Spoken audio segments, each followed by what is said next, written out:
Fairy Tales of Hans Christian Andersen. Hans Christian Andersen. Chapter 16. The Farmyard Cock and the Weathercock. There were two cocks, one on the dunghill, the other on the roof. They were both arrogant, but which of the two rendered most service? Tell us your opinion. We'll keep to ours just the same though. The poultry yard was divided by some planks from another yard in which there was a dunghill, and on the dunghill lay and grew a large cucumber which was conscious of being a hotbed plant. One is born to that, said the cucumber to itself. Not all can be born cucumbers, there must be other things, too. The hens, the ducks, and all the animals in the next yard are creatures too. Now I have a great opinion of the yard cock on the plank. He is certainly of much more importance than the weathercock, who is placed so high and can't even creak, much less crow. The latter has neither hens nor chicks, and only thinks of himself and perspires verdigris. No, the yard cock is really a cock.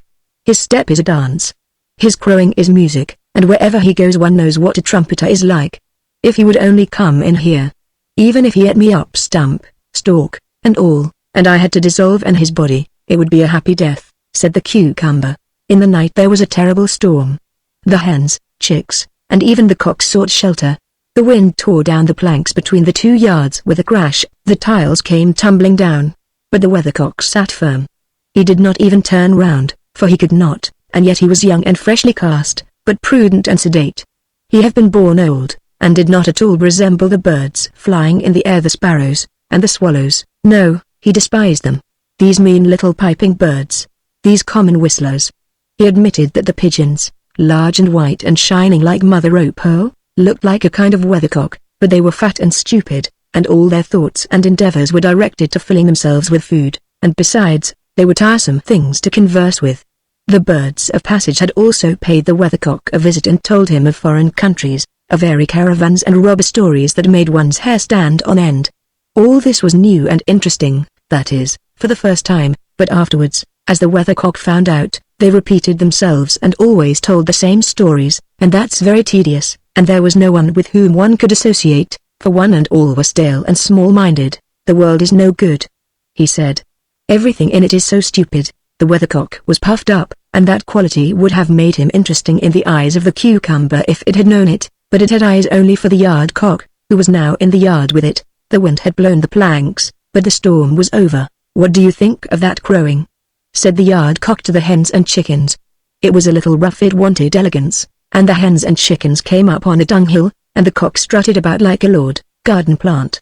He said to the cucumber, and in that one word his deep learning showed itself, and it forgot that he was pecking at her and eating it up.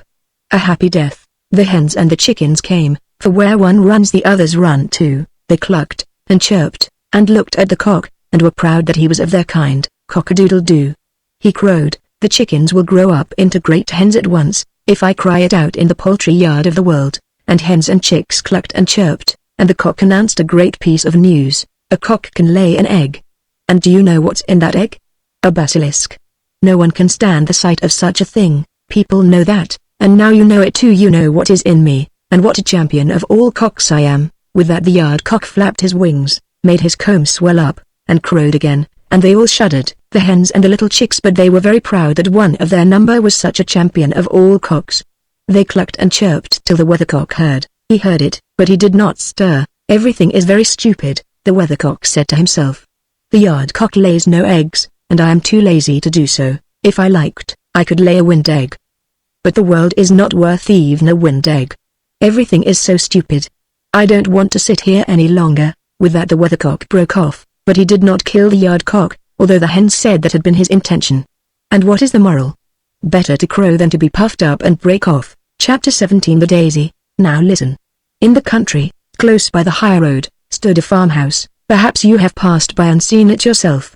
There was a little flower garden with painted wooden palings in front of it. Close by was a ditch. On its fresh green bank grew a little daisy. The sun shone as warmly and brightly upon it as on the magnificent garden flowers, and therefore it thrived well.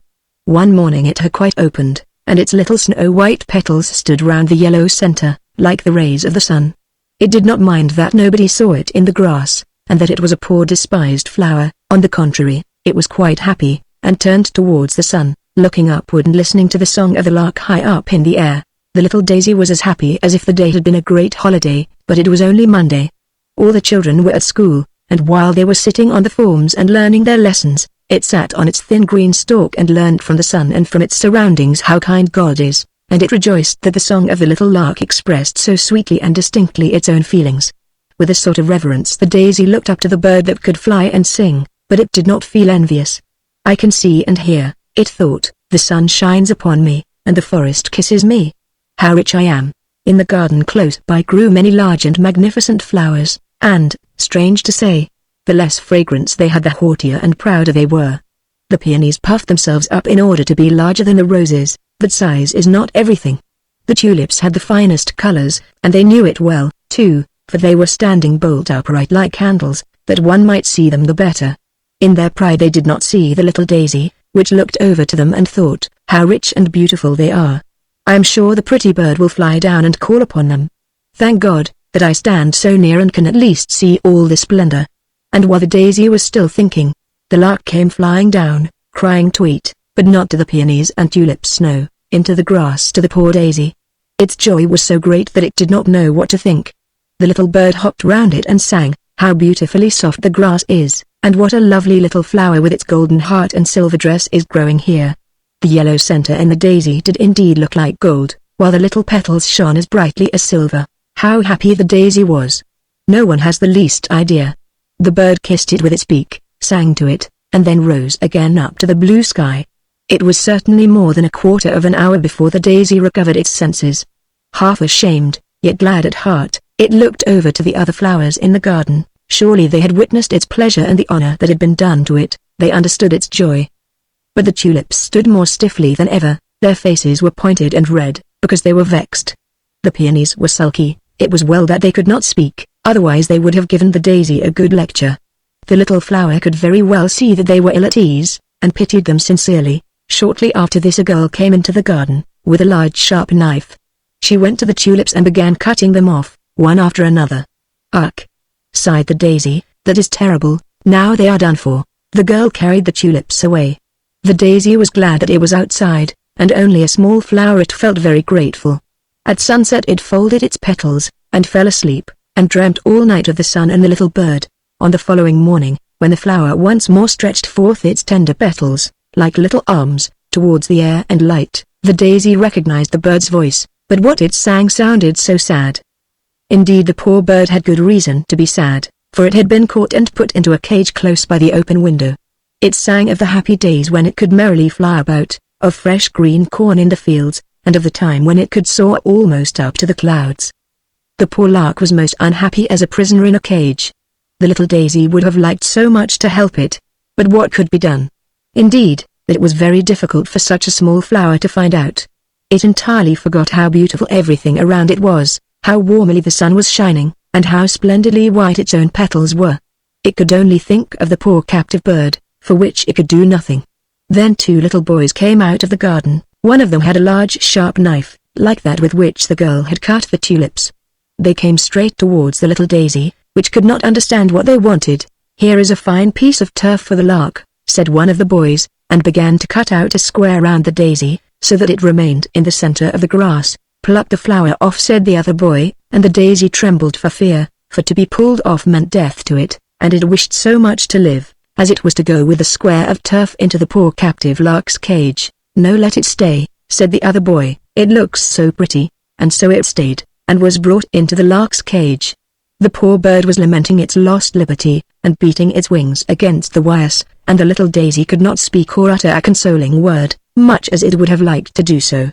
So the forenoon passed. I have no water, said the captive lark, they have all gone out, and forgotten to give me anything to drink. My throat is dry and burning. I feel as if I had fire and ice within me, and the air is so oppressive. Alas! I must die, and part with the warm sunshine, the fresh green meadows, and all the beauty that God has created. And it thrust its beak into the piece of grass, to refresh itself a little. Then it noticed the little daisy, and nodded to it, and kissed it with its beak and said, you must also fade in here, poor little flower. You and the piece of grass are all they have given me in exchange for the whole world, which I enjoyed outside. Each little blade of grass shall be a green tree for me, each of your white petals a fragrant flower. Alas! You only remind me of what I have lost. I wish I could console the poor lark, thought the daisy. It could not move one of its leaves, but the fragrance of its delicate petals streamed forth, and was much stronger than such flowers usually have. The bird noticed it, although it was dying with thirst, and in its pain tore up the green blades of grass, but did not touch the flower. The evening came, and nobody appeared to bring the poor bird a drop of water. It opened its beautiful wings, and fluttered about in its anguish. A faint and mournful tweet, tweet, was all it could utter. Then it bent its little head towards the flower, and its heart broke for want and longing. The flower could not, as on the previous evening, fold up its petals and sleep. It dropped sorrowfully. The boys only came the next morning. When they saw the dead bird, they began to cry bitterly, dug a nice grave for it, and adorned it with flowers. The bird's body was placed in a pretty red box. They wished to bury it with royal honors. While it was alive and sang, they forgot it, and let it suffer want in the cage. Now, they cried over it and covered it with flowers. The piece of turf, with the little daisy in it, was thrown out on the dusty highway. Nobody thought of the flower which had felt so much for the bird and had so greatly desired to comfort it. Chapter 18. The Darning Needle. There was once a darning needle who thought herself so fine that she fancied she must be fit for embroidery. "Hold me tight," she would say to the fingers, when they took her up. "Don't let me fall. If you do, I shall never be found again. I am so very fine." "That is your opinion, is it?" said the fingers, as they seized her round the body. "See, I am coming with a train," said the darning needle, drawing a long thread after her, but there was no knot in the thread. The fingers then placed the point of the needle against the cook's slipper. There was a crack in the upper leather, which had to be sewn together. "What coarse work," said the darning needle. "I shall never get through. I shall break!" "I am breaking." And sure enough, she broke. "Did I not say so?" said the darning needle. "I know I am too fine for such work as that." "This needle is quite useless for sewing now," said the fingers, but they still held it fast, and the cook dropped some sealing wax on the needle, and fastened her handkerchief with it in front. "So now I am a breastpin," said the darning needle. "I knew very well I should come to honor some day. Merit is sure to rise." And she laughed, quietly to herself, for of course no one ever saw a darning needle laugh. And there she sat as proudly as if she were in a state coach, and looked all around her. "May I be allowed to ask if you are made of gold?" she inquired of her neighbor. "A pin. You have a very pretty appearance, and a curious head, although you are rather small. You must take pains to grow, for it is not everyone who has sealing wax dropped upon him." And as she spoke, the darning needle drew herself up so proudly that she fell out of the handkerchief right into the sink, which the cook was cleaning. "Now I am going on a journey," said the needle, as she floated away with the dirty water. "I do hope I shall not be lost." But she really was lost in a gutter. "I am too fine for this world," said the darning needle, as she lay in the gutter, "but I know who I am, and that is always some comfort." So the darning needle kept up her proud behavior, and did not lose her good humor. Then there floated over her all sorts of things, chips and straws, and pieces of old newspaper. "See how they sail," said the darning needle. "They do not know what is under them. I am here, and here I shall stick. See, there goes a chip, thinking of nothing in the world but himself, only a chip. There's a straw going by now, how he turns and twists about. Don't be thinking too much of yourself, or you may chance to run against a stone. There swims a piece of newspaper. What is written upon it has been forgotten long ago, and yet it gives itself airs. I sit here patiently and quietly. I know who I am, so I shall not move." One day something lying close to the darning needle glittered so splendidly that she thought it was a diamond, yet it was only a piece of broken bottle. The darning needle spoke to it, because it sparkled, and represented herself as a breastpin. "I suppose you are really a diamond?" she said. "Why yes, something of the kind," he replied, and so each believed the other to be very valuable, and then they began to talk about the world, and the conceited people in it. "I have been in a lady's workbox," said the darning needle, and this lady was the cook. She had on each hand 5 fingers, and anything so conceited as these 5 fingers I have never seen, and yet they were only employed to take me out of the box and to put me back again. "Were they not high-born?" "High-born?" said the darning needle. "No indeed, but so haughty. They were 5 brothers, all born fingers. They kept very proudly together, though they were of different lengths. The one who stood first in the rank was named the thumb. He was short and thick, and had only one joint in his back, and could therefore make but one bow. But he said that if he were cut off from a man's hand, that man would be unfit for a soldier. Sweet Tooth, his neighbor, dipped himself into sweet or sour, pointed to the sun and moon, and formed the letters when the fingers wrote. Longman, the middle finger, looked over the heads of all the others. gold band. The next finger wore a golden circle round his waist. And little Playman did nothing at all, and seemed proud of it. They were boasters, and boasters they will remain, and therefore I left them. And now we sit here and glitter, said the piece of broken bottle. At the same moment more water streamed into the gutter, so that it overflowed, and the piece of bottle was carried away. So he is promoted, said the Darning Needle, while I remain here. I am too fine, but that is my pride, and what do I care? And so she sat there in her pride, and had many such thoughts as these, I could almost fancy that I came from a sunbeam, I am so fine. It seems as if the sunbeams were always looking for me under the water. Ah! I am so fine that even my mother cannot find me. Had I still my old eye, which was broken off, I believe I should weep, but no, I would not do that. It is not genteel to cry. One day a couple of street boys were paddling in the gutter, for they sometimes found old nails, farthings, and other treasures. It was dirty work, but they took great pleasure in it. "Hello!" cried one, as he pricked himself with the Darning Needle. "Here's a fellow for you." "I am not a fellow, I am a young lady," said the Darning Needle, but no one heard her. The sealing wax had come off, and she was quite black, but black makes a person look slender, so she thought herself even finer than before. "Here comes an eggshell sailing along," said one of the boys, so they stuck the Darning Needle into the eggshell. "White walls, and I am black myself," said the Darning Needle. "That looks well, now I can be seen, but I hope I shall not be seasick, or I shall break again." She was not seasick, and she did not break. It is a good thing against seasickness to have a steel stomach, and not to forget one's own importance. "Now my seasickness has passed, delicate people can bear a great deal." Crack went the eggshell, as a wagon passed over it. "Good heavens, how it crushes!" said the Darning Needle. "I shall be sick now. I am breaking." But she did not break, though the wagon went over her as she lay at full length, and they let her lie. Chapter 19. Delaying is not forgetting. There was an old mansion surrounded by a marshy ditch with a drawbridge which was but seldom let down. Not all guests are good people. Under the roof were loopholes to shoot through, and to pour down boiling water or even molten lead on the enemy, should he approach. Inside the house the rooms were very high and had ceilings of beams, and that was very useful considering the great deal of smoke which rose up from the chimney fire where the large, damp logs of wood smouldered. On the walls hung pictures of knights in armor and proud ladies in gorgeous dresses. The most stately of all walked about alive. She was called Metamogin. She was the mistress of the house. To her belonged the castle. Towards the evening robbers came. They killed 3 of her people and also the yard dog, and attached Mrs. Meta to the kennel by the chain, while they themselves made good cheer in the hall and drank the wine and the good ale out of her cellar. Mrs. Meta was now on the chain. She could not even bark.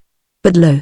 The servant of one of the robbers secretly approached her. They must not see it, otherwise they would have killed him. "Mrs. Metamogin," said the fellow, "do you still remember how my father, when your husband was still alive, had to ride on the wooden horse? You prayed for him, but it was no good. He was to ride until his limbs were paralyzed, but you stole down to him, as I steal now to you. You yourself put little stones under each of his feet that he might have support. Nobody saw it, or they pretended not to see it, for you were then the young gracious mistress. My father has told me this, and I have not forgotten it. Now I will free you, Mrs. Metamogin." Then they pulled the horses out of the stable and rode off in rain and wind to obtain the assistance of friends. Thus the small service done to the old man was richly rewarded. Said Metamogin. "Delaying is not forgetting," said the fellow. "The robbers were hanged. There was an old mansion, it is still there. It did not belong to Mrs. Metamogin, it belonged to another old noble family. We are now in the present time. The sun is shining on the gilt knob of a tower, little wooded islands lie like bouquets on the water, and wild swans are swimming round them. In the garden grow roses. The mistress of the house is herself the finest rose petal. She beams with joy, the joy of good deeds, however, not done in the wide world, but in her heart, and what is preserved there is not forgotten. Delaying is not forgetting. Now she goes from the mansion to a little peasant hut in the field. Therein lives a poor paralyzed girl. The window of her little room looks northward. The sun does not enter here. The girl can only see a small piece of field which is surrounded by a high fence. But today the sun shines here. The warm, beautiful sun of God is within the little room. It comes from the south through the new window, where formerly the wall was. The paralyzed girl sits in the warm sunshine and can see the wood and the lake. The world has become so large, so beautiful, and only through a single word from the kind mistress of the mansion. The word was so easy, the deed so small, she said. The joy it afforded me was infinitely great and sweet, and therefore she does many a good deed. thinks of all in the humble cottages and in the rich mansions, where there are also afflicted ones. It is concealed and hidden, but God does not forget it. Delayed is not forgotten. An old house stood there. It was in the large town with its busy traffic. There are rooms and halls in it. But we do not enter them. We remain in the kitchen, where it is warm and light, clean and tidy. The copper utensils are shining. The table as if polished with beeswax. The sink looks like a freshly scoured meatboard. All this a single servant has done, and yet she has time to spare as if she wished to go to church. She wears a bow on her cap, a black bow, that signifies mourning. But she has no one to mourn, neither father nor mother, neither relations nor sweetheart. She is a poor girl. One day she was engaged to a poor fellow. They loved each other dearly. One day he came to her and said, "We both have nothing. The rich widow over the way in the basement has made advances to me. She will make me rich, but you are in my heart. What do you advise me to do?" "I advise you to do what you think will turn out to your happiness," said the girl. "Be kind and good to her. But remember this, from the hour we part we shall never see each other again." Years passed, then one day she met the old friend and sweetheart in the street. He looked ill and miserable, and she could not help asking him, "How are you?" "Rich and prospering in every respect," he said. "The woman is brave and good, but you are in my heart. I have fought the battle, it will soon be ended. We shall not see each other again now until we meet before God." A week has passed. This morning his death was in the newspaper. That is the reason of the girl's mourning. Her old sweetheart is dead and has left a wife and 3 stepchildren. As the paper says, it sounds as if there is a crack, but the metal is pure. The black bow signifies mourning. The girl's face points to the same in a still higher degree. It is preserved in the heart and will never be forgotten. Delaying is not forgetting. These are 3 stories you see, 3 leaves on the same stalk. Do you wish for some more trefoil leaves? In the little heart book are many more of them. Delaying is not forgetting. Chapter 20 The Drop of Water. Of course you know what is meant by a magnifying glass, one of those round spectacle glasses that make everything look 100 times bigger than it is. When anyone takes one of these and holds it to his eye, and looks at a drop of water from the pond yonder, he sees above 1,000 wonderful creatures that are otherwise never discerned in the water. But there they are, and it is no delusion. It almost looks like a great plate full of spiders jumping about in a crowd. And how fierce they are! They tear off each other's legs and arms and bodies, before and behind, and yet they are merry and joyful in their way. Now, there once was an old man whom all the people called Cribble Crabble, for that was his name. He always wanted the best of everything, and when he could not manage it otherwise, he did it by magic. There he sat one day, and held his magnifying glass to his eye, and looked at a drop of water that had been taken out of a puddle by the ditch. But what a cribbling and grabbling was there! All the thousands of little creatures hopped and sprang and tugged at one another, and ate each other up. "That is horrible," said old Cribble Crabble. "Can one not persuade them to live in peace and quietness, so that each one may mind his own business?" And he thought it over and over, but it would not do, and so he had recourse to magic. "I must give them color, that they may be seen more plainly," said he, and he poured something like a little drop of red wine into the drop of water, but it was witch's blood from the lobes of the ear, the finest kind, at 9d a drop. And now the wonderful little creatures were pink all over. It looked like a whole town of naked wild men. "What have you there?" asked another old magician, who had no name, and that was the best thing about him. "Yes, if you can guess what it is," said Cribble Crabble, "I'll make you a present of it." But it is not so easy to find out if one does not know. And the magician who had no name looked through the magnifying glass. It looked really like a great town reflected there, in which all the people were running about without clothes. It was terrible. But it was still more terrible to see how one beat and pushed the other, and bit and hacked, and tugged and mauled him. Those at the top were being pulled down, and those at the bottom were struggling upwards. "Look! Look! His leg is longer than mine. Bah! Away with it! There is one who has a little bruise. It hurts him, but it shall hurt him still more." And they hacked away at him, and they pulled at him, and ate him up, because of the little bruise. And there was one sitting as still as any little maiden, and wishing only for peace and quietness.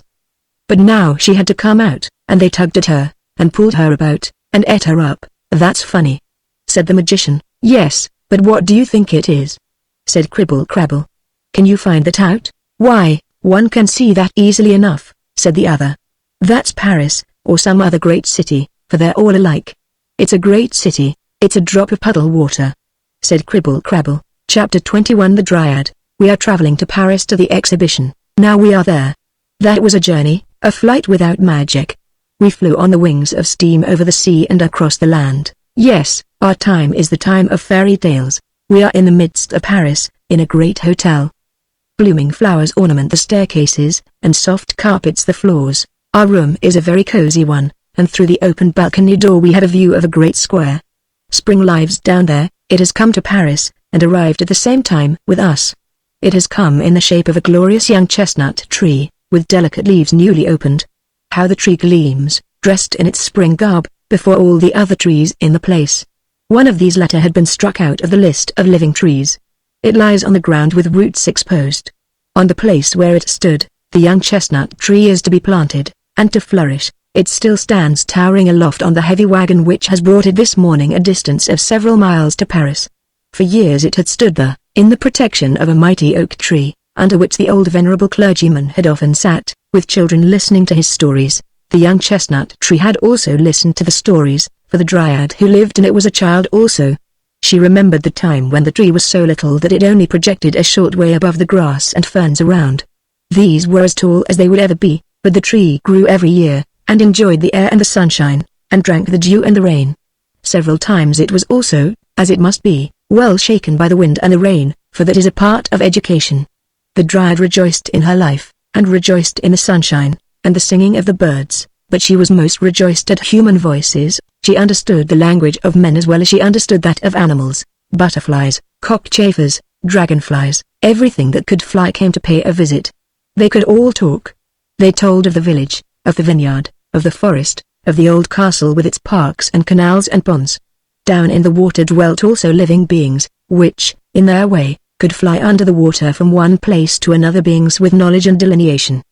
They said nothing at all, they were so clever, and the swallow, who had dived, told about the pretty little goldfish, of the thick turbot, the fat brill, and the old carp. The swallow could describe all that very well, but, self is the man, she said. One ought to see these things oneself. But how was the dryad ever to see such beings? She was obliged to be satisfied with being able to look over the beautiful country and see the busy industry of men. It was glorious, but most glorious of all when the old clergyman sat under the oak tree and talked of France, and of the great deeds of her sons and daughters, whose names will be mentioned with admiration through all time. Then the dryad heard of the shepherd girl, Joan of Arc, and of Charlotte Corday. She heard about Henry IV, and Napoleon I. She heard names whose echo sounds in the hearts of the people. The village children listened attentively, and the dryad no less attentively. She became a schoolchild with the rest. In the clouds that went sailing by she saw, picture by picture, everything that she heard talked about. The cloudy sky was her picture book. She felt so happy and beautiful France, the fruitful land of genius, with the crater of freedom. But in her heart the sting remained that the bird, that every animal that could fly, was much better off than she. Even the fly could look about more in the world, far beyond the dryad's horizon. France was so great and so glorious, but she could only look across a little piece of it. The land stretched out, worldwide, with vineyards, forests and great cities. Of all these Paris was the most splendid and the mightiest. The birds could get there, but she, never. Among the village children was a little ragged, poor girl, but a pretty one to look at. She was always laughing or singing and twining red flowers in her black hair. Don't go to Paris. The old clergyman warned her. Poor child. If you go there, it will be your ruin. But she went for all that. The dryad often thought of her, for she had the same wish, and felt the same longing for the great city. The dryad's tree was bearing its first chestnut blossoms. The birds were twittering round them in the most beautiful sunshine. Then a stately carriage came rolling along that way, and in it sat a grand lady driving the spirited, light-footed horses. On the back seat a little smart groom balanced himself. The dryad knew the lady, and the old clergyman knew her also. He shook his head gravely when he saw her, and said, "So you went there after all, and it was your ruin, poor Mary, that one poor?" thought the dryad. No, she wears a dress fit for a countess. She had become one in the city of magic changes. Oh, if I were only there, amid all the splendor and pomp. They shine up into the very clouds at night. When I look up, I can tell in what direction the town lies. Towards that direction the dryad looked every evening. She saw in the dark night the gleaming cloud on the horizon. In the clear moonlight nights she missed the sailing clouds, which showed her pictures of the city and pictures from history. The child grasps at the picture books. The dryad grasped at the cloud world, her thought book. A sudden, cloudless sky was for her a blank leaf, and for several days she had only had such leaves before her. It was in the warm summertime, not a breeze moved through the glowing hot days. Every leaf, every flower, lay as if it were torpid, and the people seemed torpid, too. Then the clouds arose and covered the region round about where the gleaming mist announced, "Here lies Paris." The clouds piled themselves up like a chain of mountains, hurried on through the air, and spread themselves abroad over the whole landscape, as far as the Dryad's eye could reach, like enormous blue-black blocks of rock. The clouds lay piled over one another. Gleams of lightning shot forth from them. "These also are the servants of the Lord God," the old clergyman had said. And there came a bluish dazzling flash of lightning, a lighting up as if of the sun itself, which could burst blocks of rock asunder. The lightning struck and split to the roots the old venerable oak. The crown fell asunder. It seemed as if the tree was stretching forth its arms to clasp the messengers of the light. No bronze cannon can sound over the land at the birth of a royal child as the thunder sounded at the death of the old oak. The rain streamed down, a refreshing wind was blowing, the storm had gone by, and there was quite a holiday glow on all things. The old clergyman spoke a few words for honorable remembrance, and a painter made a drawing, as a lasting record of the tree. "Everything passes away," said the Dryad, "passes away like a cloud, and never comes back." The old clergyman, too, did not come back. The green roof of his school was gone, and his teaching chair had vanished. The children did not come, but autumn came, and winter came, and then spring also. In all this change of seasons the Dryad looked toward the region where, at night, Paris gleamed with its bright mist far on the horizon. Forth from the town rushed engine after engine, train after train, whistling and screaming at all hours in the day. In the evening, towards midnight, at daybreak, and all the day through, came the trains. Out of each one, and into each one, streamed people from the country of every king.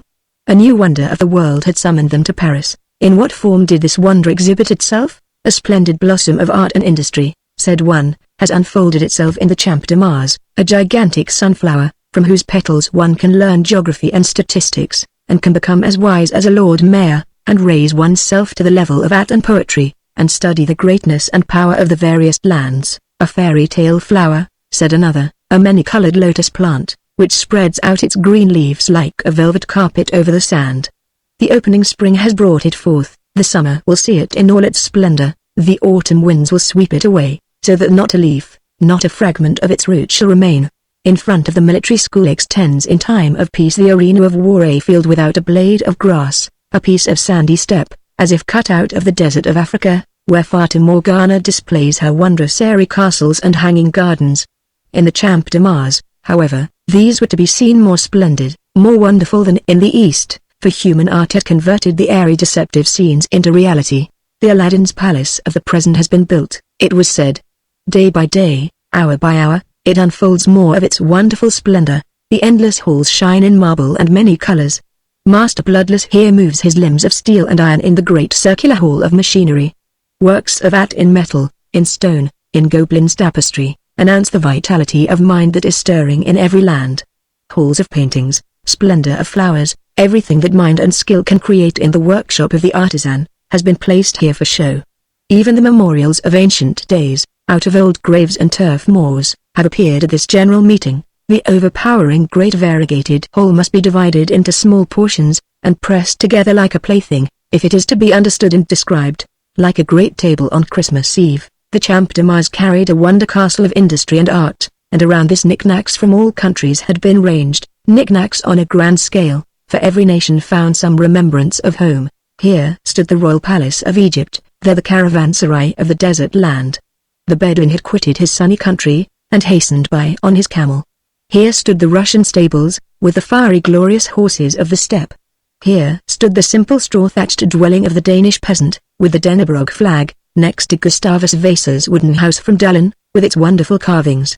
American huts, English cottages, French pavilions, kiosks, theaters, churches, all strewn around, and between them the fresh green turf, the clear springing water, blooming bushes, rare trees, hothouses, in which one might fancy oneself transported into the tropical forest, whole gardens brought from Damascus, and blooming under one roof. What colors, what fragrance! Artificial grottos surrounded bodies of fresh or salt water, and gave a glimpse into the empire of the fishes. The visitor seemed to wander at the bottom of the sea, among fishes and polypi. All this, they said, the Champ de Mars offers, and around the great richly spread table the crowd of human beings moves like a busy swarm of ants, on foot or in little carriages, for not all feet are equal to such a fatiguing journey. Hither they swarm from morning till late in the evening. Steamer after steamer, crowded with people, glides down the Seine. The number of carriages is continually on the increase. The swarm of people on foot and on horseback grows more and more dense. Carriages and omnibuses are crowded, stuffed and embroidered with people.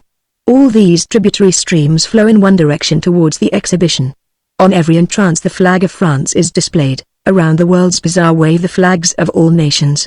There is a humming and a murmuring from the hall of the machines, from the towers the melody of the chimes is heard, with the tones of the organs in the churches mingle the hoarse nasal songs from the cafes of the East. It is a kingdom of Babel, a wonder of the world. In very truth it was. That's what all the reports said, and who did not hear them? The Dryad knew everything that is told here of the new wonder in the city of cities. Fly away, ye birds. Fly away to sea, and then come back and tell me, said the Dryad. The wish became an intense desire, became the one thought of their life. Then, in the quiet silent night, while the full moon was shining, the Dryad saw a spark fly out of the moon's disk, and fall like a shooting star. And before the tree, whose leaves waved to and fro as if they were stirred by a tempest, stood a noble, mighty, and grand figure. In tones that were at once rich and strong, like the trumpet of the Last Judgment bidding farewell to life and summoning to the great account, it said, "Thou shalt go to the city of magic, thou shalt take rout there, and enjoy the mighty rushing breezes, the air and the sunshine there. But the time of thy life shall then be shortened, the line of years that awaited thee here amid the free nature shall shrink to but a small tale. Poor Dryad! It shall be thy destruction. Thy yearning and longing will increase, thy desire will grow more stormy. The tree itself will be as a prison to thee, thou wilt quit thy cell and give up thy nature to fly out and mingle among men. Then the years that would have belonged to thee will be contracted to half the span of the ephemeral fly, that lives but a day, one night, and thy life taper shall be blown out, the leaves of the tree will wither and be blown away, to become green never again." Thus the words sounded. And the light vanished away, but not the longing of the Dryad. She trembled in the wild fever of expectation. "I shall go there," she cried, rejoicingly. "Life is beginning and swells like a cloud, nobody knows whither it is hastening." When the grey dawn arose and the moon turned pale and the clouds were tinted red, the wished-for hour struck. The words of promise were fulfilled. People appeared with spades and poles, they dug round the roots of the tree, deeper and deeper, and beneath it. A wagon was brought out, drawn by many horses, and the tree was lifted up, with its roots and the lumps of earth that adhered to them. Matting was placed around the roots, as though the tree had its feet in a warm bag. And now the tree was lifted on the wagon and secured with chains. The journey began, the journey to Paris. There the tree was to grow as an ornament to the city of French glory. The twigs and the leaves of the chestnut tree trembled in the first moments of its being moved, and the Dryad trembled in the pleasurable feeling of expectation. Away! Away! It sounded in every beat of her pulse. Away! Away sounded in words that flew trembling along. The Dryad forgot to bid farewell to the regions of home. She thought not of the waving grass and of the innocent daisies, which had looked up to her as to a great lady, a young princess playing at being a shepherdess out in the open air. The chestnut tree stood upon the wagon, and nodded his branches. Whether this meant farewell or forward, the Dryad knew not. She dreamed only of the marvelous new things, that seemed yet so familiar, and that were to unfold themselves before her. No child's heart rejoicing in innocence, no heart whose blood danced with passion had set out on the journey to Paris more full of expectation than she. Her farewell sounded in the words away. Away, the wheels turned, the distant approached, the present vanished. The region was changed, even as the clouds change. New vineyards, forests, villages, villas appeared, came near, vanished. The chestnut tree moved forward, and the Dryad went with it. Steam engine after steam engine rushed past, sending up into the air vapory clouds, that formed figures which told of Paris, whence they came, and whither the Dryad was going. Everything around knew it, and must know whither she was bound. It seemed to her as if every tree she passed stretched out its leaves towards her, with the prayer, "Take me with you. Take me with you." For every tree enclosed a longing Dryad. What changes during this flight! Houses seemed to be rising out of the earth more and more, thicker and thicker. The chimneys rose like flower pots ranged side by side, or in rows one above the other, on the roofs. Great inscriptions in letters a yard long, and figures in various colors, covering the walls from cornice to basement, came brightly out, Where does Paris begin, and when shall I be there?" asked the Dryad. The crowd of people grew, the tumult and the bustle increased, carriage followed upon carriage. People on foot and people on horseback were mingled together, all around were shops on shops, music and song, crying and talking. The Dryad, in her tree, was now in the midst of Paris. The great heavy wagon all at once stopped on a little square planted with trees. The high houses around had all them balconies to the windows, from which the inhabitants looked down upon the young fresh chestnut tree, which was coming to be planted here as a substitute for the dead tree that lay stretched on the ground. The passers-by stood still and smiled in admiration of its pure vernal freshness. The older trees, whose buds were still closed, whispered with their waving branches, "Welcome! Welcome!" The fountain, throwing its jet of water high up in the air, to let it fall again in the wide stone basin, told the wind to sprinkle the newcomer with pearly drops, as if it wished to give him a refreshing draught to welcome him. The Dryad felt how her tree was being lifted from the wagon to be placed in the spot where it was to stand. The roots were covered with earth, and fresh turf was laid on top. Blooming shrubs and flowers in pots were ranged around, and thus a little garden arose in the square. The tree that had been killed by the fumes of gas, the steam of kitchens, and the bad air of the city, was put upon the wagon and driven away. The passers-by looked on. Children and old men sat upon the bench, and looked at the green tree. And we who are telling this story stood upon a balcony, and looked down upon the green spring sight that had been brought in from the fresh country air, and said, what the old clergyman would have said, "Poor Dryad, I am happy. I am happy." The Dryad cried, rejoicing, "And yet I cannot realize, cannot describe what I feel. Everything is as I fancied it, and yet as I did not fancy it." The houses stood there, so lofty, so close. The sunlight shone on only one of the walls, and that one was stuck over with bills and placards, before which the people stood still, and this made a crowd. Carriages rushed past, carriages rolled past, light ones and heavy ones mingled together. Omnibuses, those overcrowded moving houses, came rattling by, horsemen galloped among them, even carts and wagons asserted their rights. The Dryad asked herself if these high-grown houses, which stood so close around her, would not remove and take other shapes, like the clouds in the sky, and draw aside, so that she might cast a glance into Paris, and over it. Notre Dame must show itself. The Vendome column, and the wondrous building which had called and was still calling so many strangers to the city. But the houses did not stir from their places. It was yet day when the lamps were lit. The gas jets gleamed from the shops, and shone even into the branches of the trees, so that it was like sunlight in summer. The stars above made their appearance, the same to which the Dryad had looked up in her home. She thought she felt a clear pure stream of air which went forth from them. She felt herself lifted up and strengthened, and felt an increased power of seeing through every leaf and through every fiber of the root. Amid all the noise and the turmoil, the colors and the lights, she knew herself watched by mild eyes. From the side streets sounded the merry notes of fiddles and wind instruments. Up! To the dance, to the dance! To jollity and pleasure! That was their invitation. Such music it was, that horses, carriages, trees, and houses would have danced, if they had known how. The charm of intoxicating delight filled the bosom of the Dryad. "How glorious, how splendid it is!" she cried, rejoicingly. "Now I am in Paris." The next day that dawned, the next night that fell, offered the same spectacle, similar bustle, similar life, changing, indeed, yet always the same, and thus it went on through the sequence of days. Now I know every tree, every flower on the square here. I know every house, every balcony, every shop in this narrow cut-off corner, where I am denied the sight of this great mighty city. Where are the arches of triumph, the boulevards, the wondrous building of the world? I see nothing of all this. As if shut up in a cage, I stand among the high houses, which I now know by heart, with their inscriptions, signs, and placards, all the painted confectionery, that is no longer to my taste. Where are all the things of which I heard, for which I longed, and for whose sake I wanted to come hither? What have I seized, found, won? I feel the same longing I felt before. I feel that there is a life I should wish to grasp and to experience. I must go out into the ranks of living men, and mingle among them. I must fly about like a bird. I must see and feel, and become human altogether. I must enjoy the one half-day, instead of vegetating for years in everyday sameness and weariness, in which I become ill, and at last sink and disappear like the dew on the meadows. I will gleam like the cloud, gleam in the sunshine of life, look out over the whole like the cloud, and pass away like it. No one knoweth whither, Thus sighed the Dryad, and she prayed. Take from me the years that were destined for me, and give me but half of the life of the ephemeral fly. Deliver me from my prison.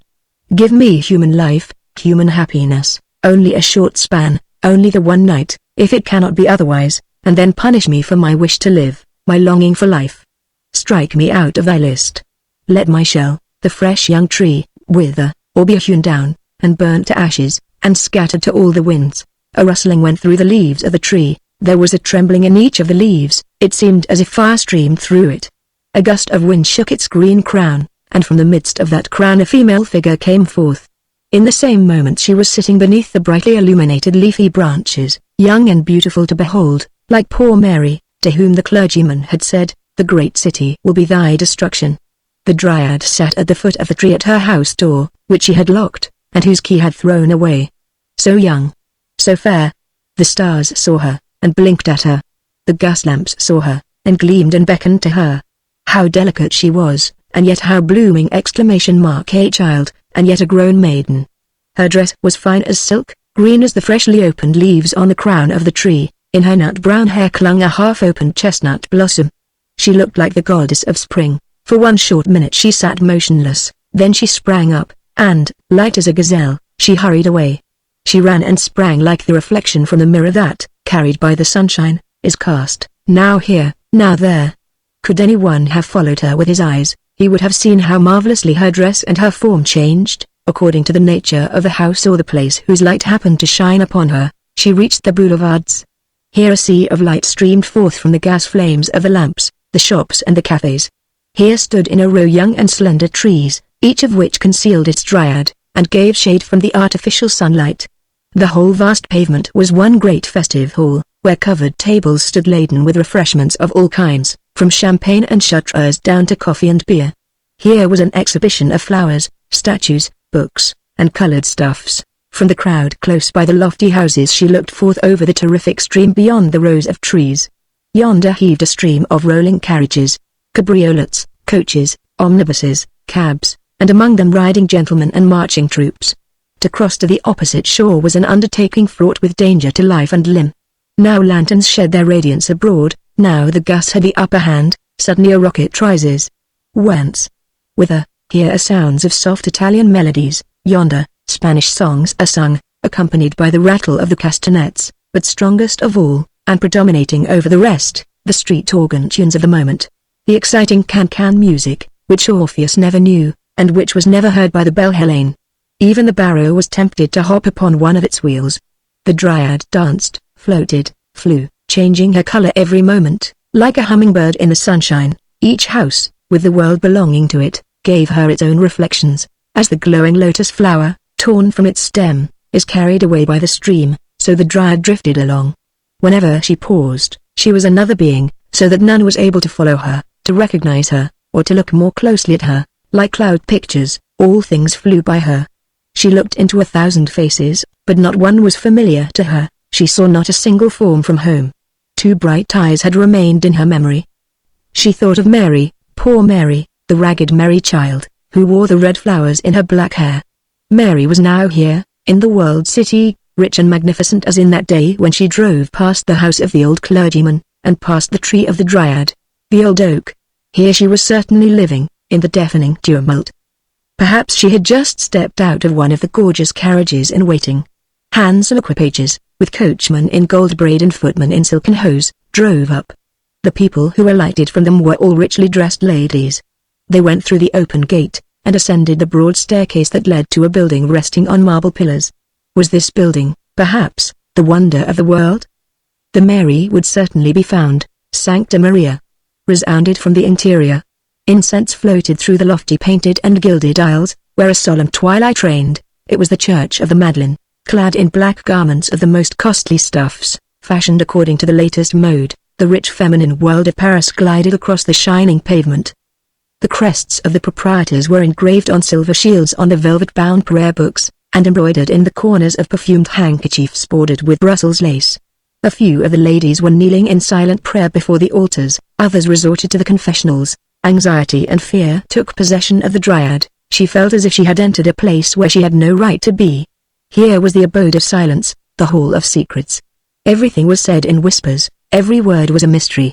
The Dryad saw herself enveloped in lace and silk, like the women of wealth and of high birth around her.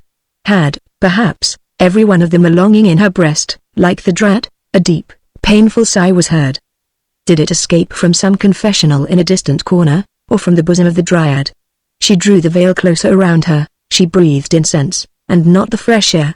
Here was not the abiding place of her longing, away. Away, hastening without rest. The ephemeral fly knows not repose, for her existence is flight. She was out again among the gas candelabra, by a magnificent fountain, all its streaming waters and not able to wash out the innocent blood that was spilt here. Such were the words spoken. Strangers stood round, carrying on a lively conversation, such as no one would have dared to carry on in the gorgeous hall of secrets whence the Dryad came. A heavy stone slab was turned and then lifted. She did not understand why. She saw an opening that led into the depths below. The strangers stepped down, leaving the starlit air and the cheerful life of the upper world behind them. "I am afraid," said one of the women who stood around. To her husband, "I cannot venture to go down, nor do I care for the wonders down yonder. You had better stay here with me, indeed, and travel home," said the man, "and quit Paris without having seen the most wonderful thing of all, the real wonder of the present period, created by the power and resolution of one man." "I will not go down for all that," was the reply. The wonder of the present time, it had been called. The Dryad had heard and had understood it. The goal of her ardent longing had thus been reached, and here was the entrance to it. Down into the depths below Paris? She had not thought of such a thing, but now she heard it said, and saw the strangers descending, and went after them. The staircase was of cast iron, spiral, broad and easy. Below there burned a lamp, and further down, another. They stood in a labyrinth of endless halls and arched passages, all communicating with each other. All the streets and lanes of Paris were to be seen here again, as in a dim reflection. The names were painted up, and every house above had its number down here also, and struck its roots under the macadamized quays of a broad canal, in which the muddy water flowed onward. Over it the fresh streaming water was carried on arches, and quite at the top hung the tangled net of gas pipes and telegraph wires. In the distance lamps gleamed, like a reflection from the world city above. Every now and then a dull rumbling was heard. This came from the heavy wagons rolling over the entrance bridges. Whither had the Dryad come? You have, no doubt, heard of the catacombs? Now they are vanishing points in that new underground world, that wonder of the present day, the sewers of Paris. The Dryad was there, and not in the world's exhibition in the Champ de Mars. She heard exclamations of wonder and admiration. From here go forth health and life for thousands upon thousands up yonder. Our time is the time of progress, with its manifold blessings. Such was the opinion and the speech of men, but not of those creatures who had been born here, and who built and dwelt here, of the rats, namely, who were squeaking to one another in the clefts of a crumbling wall, quite plainly, and in a way the Dryad understood well. A big old father rat, with his tail bitten off, was relieving his feelings in loud squeaks, and his family gave their tribute of concurrence to every word he said. "I am disgusted with this mammewing," he cried with these outbursts of ignorance. "A fine magnificence, truly. All made up of gas and petroleum. I can't eat such stuff as that. Everything here is so fine and bright now, that one's ashamed of oneself, without exactly knowing why. Ah, if we only lived in the days of tallow candles. And it does not lie so very far behind us. That was a romantic time, as one may say." "What are you talking of there?" asked the Dryad. "I have never seen you before." "What is it you are talking about?" "Of the glorious days that are gone," said the rat, "of the happy time of our great-grandfathers and great-grandmothers. Then it was a great thing to get down here. That was a rat's nest quite different from Paris. Mother Plague used to live here then. She killed people, but never rats. Robbers and smugglers could breathe freely here. Here was the meeting place of the most interesting personages, whom one now only gets to see in the theaters where they act melodrama, up above. The time of romance is gone even in our rat's nest, and here also fresh air and petroleum have broken in." Thus squeaked the rat. He squeaked in honor of the old time, when Mother Plague was still alive. A carriage stopped, a kind of open omnibus, drawn by swift horses. The company mounted and drove away along the Boulevard de Sebastopol, that is to say, the underground boulevard, over which the well-known crowded street of that name extended. The carriage disappeared in the twilight, the Dryad disappeared, lifted to the cheerful freshness above. Here, and not below in the vaulted passages, filled with heavy air, the wonder work must be found which she was to seek in her short lifetime. It must gleam brighter than all the gas flames, stronger than the moon that was just gliding past. Yes, certainly, she saw it yonder in the distance. It gleamed before her, and twinkled and glittered like the evening star in the sky. She saw a glittering portal open, that led to a little garden, where all was brightness and dance music. Colored lamps surrounded little lakes, in which were water plants of colored metal, from whose flowers jets of water spurted up. Beautiful weeping willows, real products of spring, hung their fresh branches over these lakes like a fresh, green, transparent, and yet screening veil.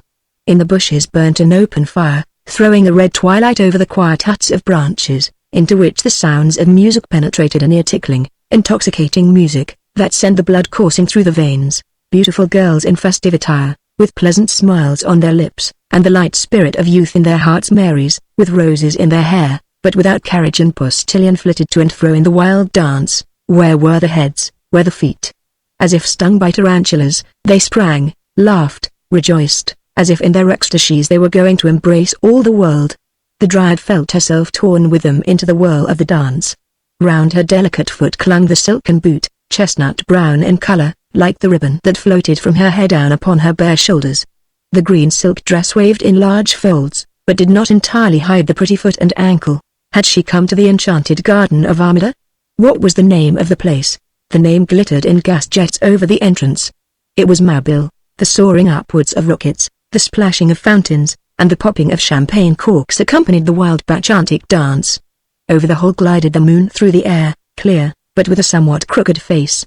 A wild joviality seemed to rush through the Dryad, as though she were intoxicated with opium. Her eyes spoke, her lips spoke, but the sound of violins and of flutes drowned the sound of her voice. Her partner whispered words to her which she did not understand, nor do we understand them. He stretched out his arms to draw her to him, but he embraced only the empty air. The Dryad had been carried away, like a rose leaf on the wind. Before her she saw a flame in the air, a flashing light high up on a tower. The beacon light shone from the goal of her longing, shone from the red lighthouse tower of the Fata Morgana of the Champ de Mars. Thither she was carried by the wind.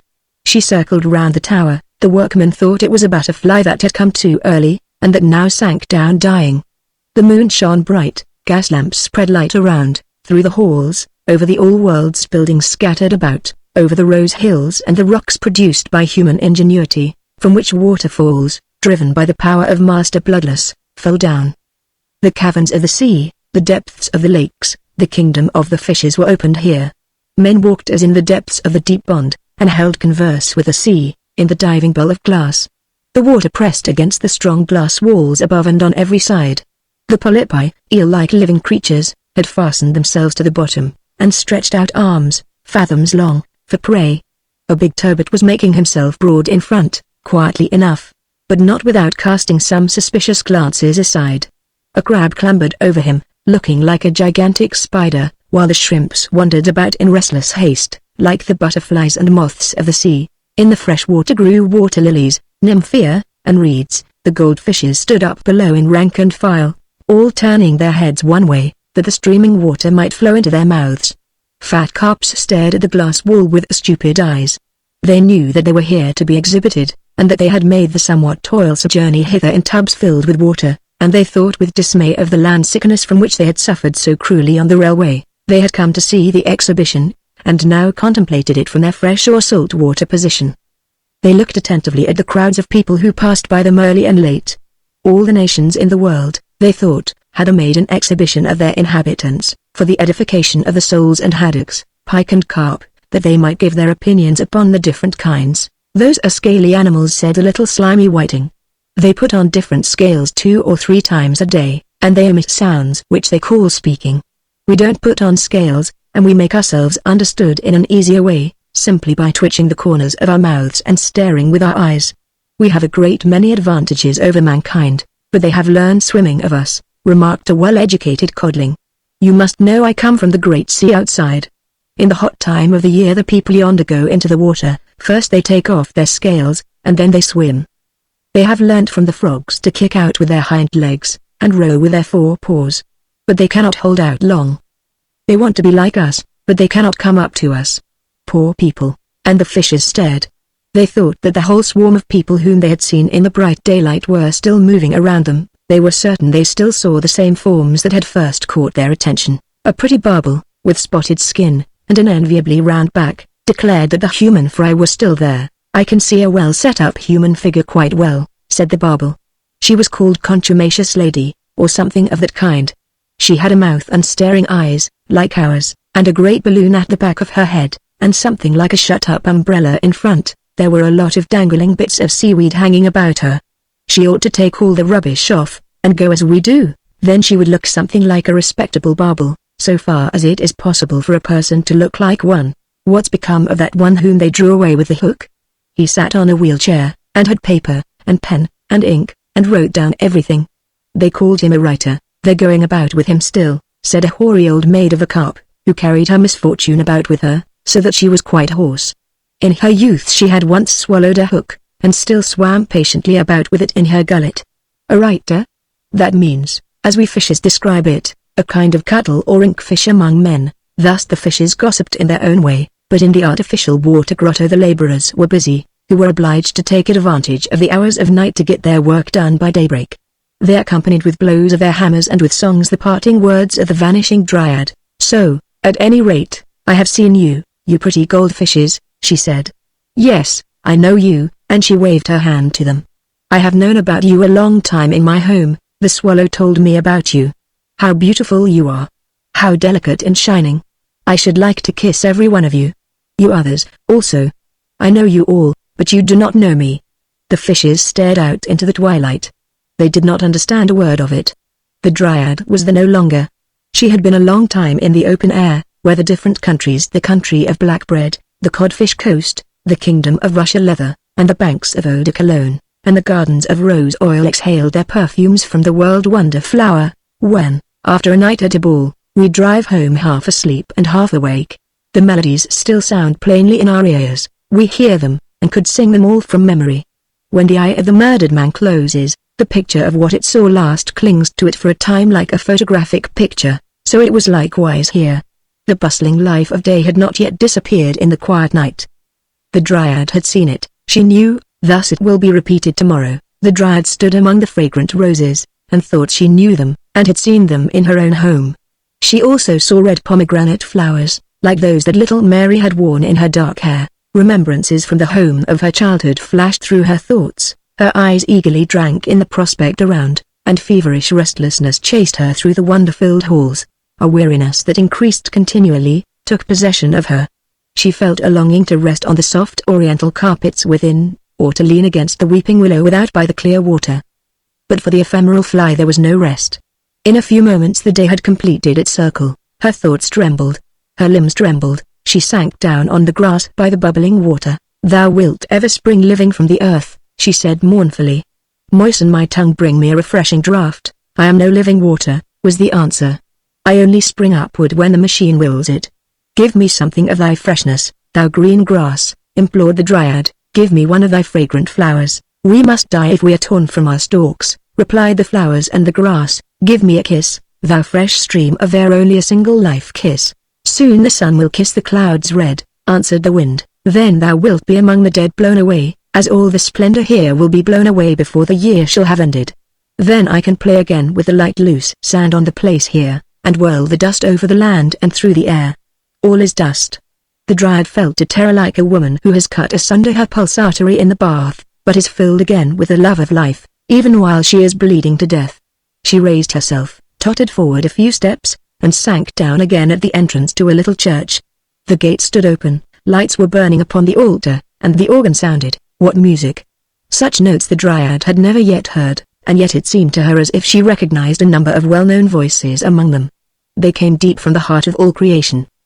She thought she heard the stories of the old clergyman, of great deeds, and of the celebrated names, and of the gifts that the creatures of God must bestow upon posterity, if they would live on in the world. The tones of the organ swelled, and in their song there sounded these words: "Thy wishing and thy longing have torn thee, with thy roots, from the place which God appointed for thee. That was thy destruction, thou poor dryad." The notes became soft and gentle, and seemed to die away in a wail. In the sky the clouds showed themselves with a ruddy gleam. The wind sighed.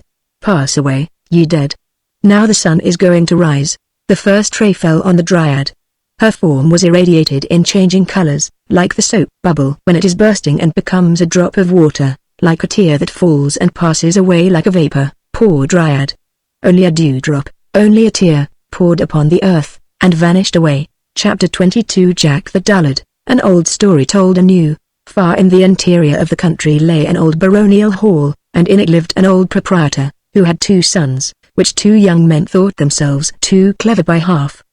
They wanted to go out and woo the king's daughter, for the maiden in question had publicly announced that she would choose for her husband that youth who could arrange his words best. So these 2 geniuses prepared themselves a full week for the wooing. This was the longest time that could be granted them, but it was enough, for they had had much preparatory information, and everybody knows how useful that is.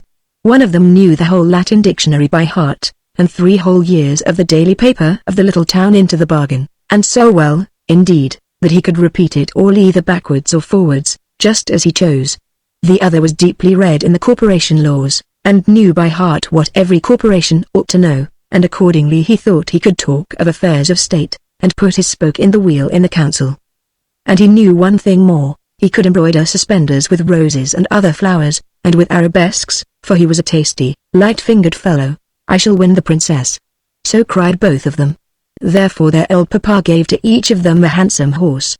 The youth who knew the dictionary and newspaper by heart had a black horse, and he who knew all about the corporation laws received a milk-white steed. Then they rubbed the corners of their mouths with fish oil, so that they might become very smooth and glib. All the servants stood below in the courtyard, and looked on while they mounted their horses, and just by chance the 3rd son came up. For the proprietor had really 3 sons, though nobody counted the 3rd with his brothers, because he was not so learned as they, and indeed he was generally known as Jack the Dullard. "Hello," said Jack the Dullard, "where are you going? I declare you have put on your Sunday clothes. We're going to the king's court, as suitors to the king's daughter. Don't you know the announcement that has been made all through the country?" And they told him all about it. "My word. I'll be in it too," cried Jack the Dullard, and his 2 brothers burst out laughing at him, and rode away. "Father, dear," said Jack, "I must have a horse too. I do feel so desperately inclined to marry. If she accepts me, she accepts me, and if she won't have me, I'll have her. But she shall be mine." "Don't talk nonsense," replied the old gentleman. "You shall have no horse from me. You don't know how to speak, you can't arrange your words. Your brothers are very different fellows from you." "Well," quoth Jack the Dullard, "if I can't have a horse, I'll take the billy goat, who belongs to me, and he can carry me very well." And so said, so done. He mounted the billy goat, pressed his heels into its sides, and galloped down the high street like a hurricane. Hi, whoop! That was a ride. "Here I come!" shouted Jack the Dullard, and he sang till his voice echoed far and wide, but his brothers rode slowly on in advance of him. They spoke not a word, for they were thinking about the fine extempore speeches they would have to bring out, and these had to be cleverly prepared beforehand. "Hello!" shouted Jack the Dullard. "Here am I. Look what I have found on the high road." And he showed them what it was, and it was a dead crow. "Dullard!" exclaimed the brothers, "what are you going to do with that?" "With the crow? Why, I am going to give it to the princess." "Yes, do so," said they, and they laughed, and rode on. "Hello, here I am again. Just see what I have found now. You don't find that on the high road every day." And the brothers turned round to see what he could have found now. "Dullard!" they cried, "that is only an old wooden shoe, and the upper part is missing into the bargain. Are you going to give that also to the princess?" "Most certainly I shall," replied Jack the Dullard, and again the brothers laughed and rode on, and thus they got far in advance of him. But, hello hop rara! And there was Jack the Dullard again. "It is getting better and better," he cried. "Hurrah! It is quite famous. Why, what have you found this time?" inquired the brothers. "Oh," said Jack the Dullard, "I can hardly tell you. How glad the princess will be." "Bah!" said the brothers, "that is nothing but clay out of the ditch." "Yes, certainly it is," said Jack the Dullard, "and clay of the finest sort. See, it is so wet, it runs through one's fingers." And he filled his pocket with the clay, but his brothers galloped on till the sparks flew, and consequently they arrived a full hour earlier at the town gate than could Jack. Now at the gate each suitor was provided with a number, and all were placed in rows immediately on their arrival, 6 in each row, and so closely packed together that they could not move their arms, and that was a prudent arrangement, for they would certainly have come to blows, had they been able, merely because one of them stood before the other.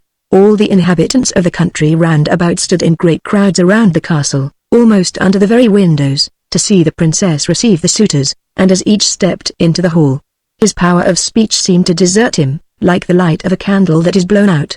Then the princess would say, "He is of no use. Away with him out of the hall." At last the turn came for that brother who knew the dictionary by heart, but he did not know it now.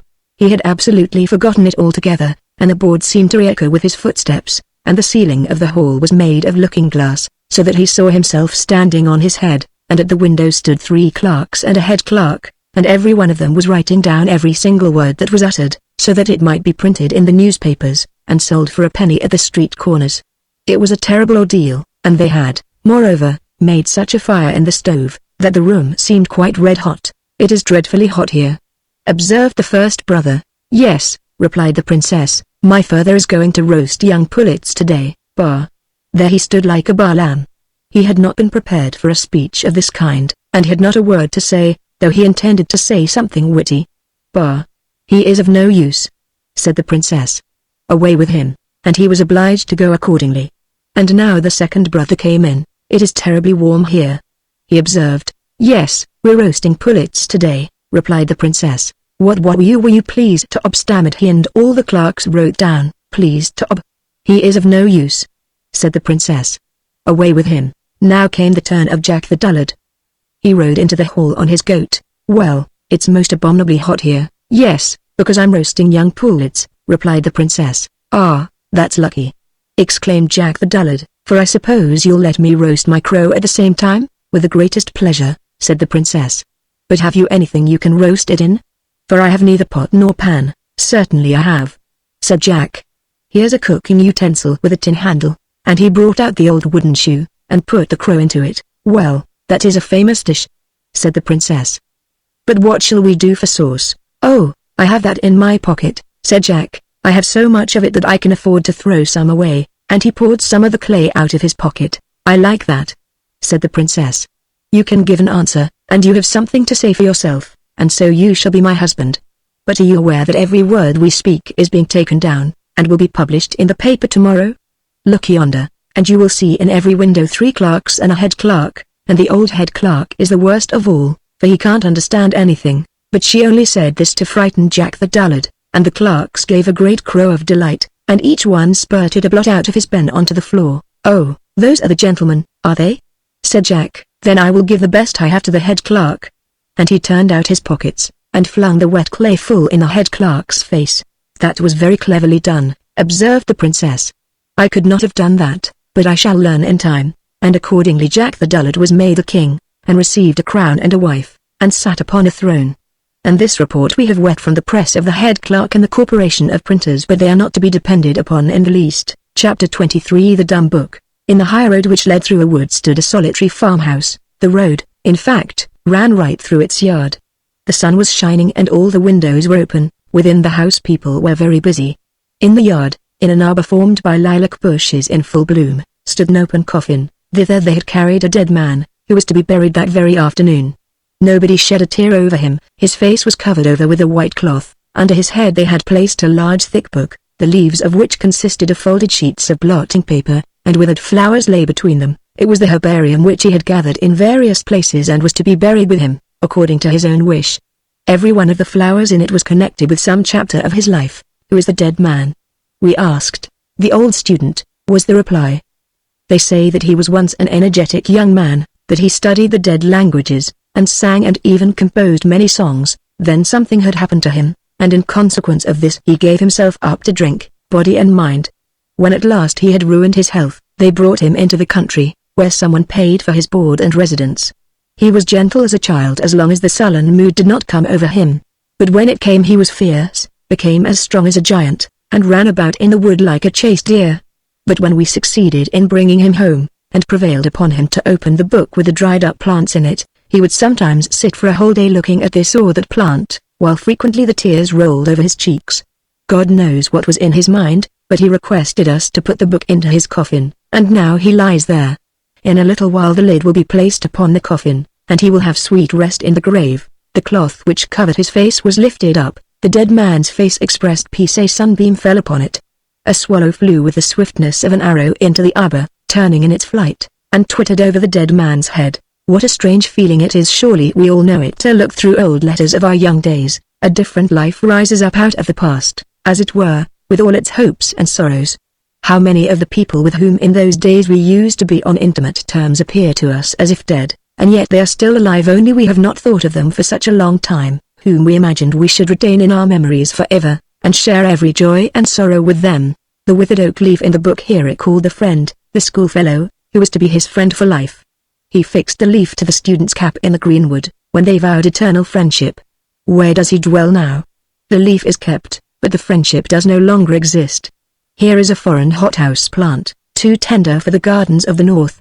It is almost as if its leaves still smelt sweet. She gave it to him out of her own garden, a nobleman's daughter. Here is a water lily that he had plucked himself, and watered with salt tears, a lily of sweet water. And here is a nettle. What may its leaves tell us? What might he have thought when he plucked and kept it? Here is a little snowdrop out of the solitary wood. Here is an evergreen from the flower pot at the tavern, and here is a simple blade of grass. The lilac bends its fresh fragrant flowers over the dead man's head. The swallow passes again, twit, twit. Now the men come with hammer and nails. The lid is placed over the dead man, while his head rests on the dumb book so long cherished, now closed forever. Chapter 24. The Elf of the Rose. In the midst of a garden grew a rose tree, in full blossom, and in the prettiest of all the roses lived an elf. He was such a little wee thing, that no human eye could see him. Behind each leaf of the rose he had a sleeping chamber. He was as well formed and as beautiful as a little child could be, and had wings that reached from his shoulders to his feet. Oh, what sweet fragrance there was in his chambers! And how clean and beautiful were the walls! For they were the blushing leaves of the rose. During the whole day he enjoyed himself in the warm sunshine, flew from flower to flower, and danced on the wings of the flying butterflies. Then he took it into his head to measure how many steps he would have to go through the roads and crossroads that are on the leaf of a linden tree. What we call the veins on a leaf. He took the roads, and very long roads they were for him, for before he had half finished his task, the sun went down. He had commenced his work too late. It became very cold, the dew fell, and the wind blew, so he thought the best thing he could do would be to return home.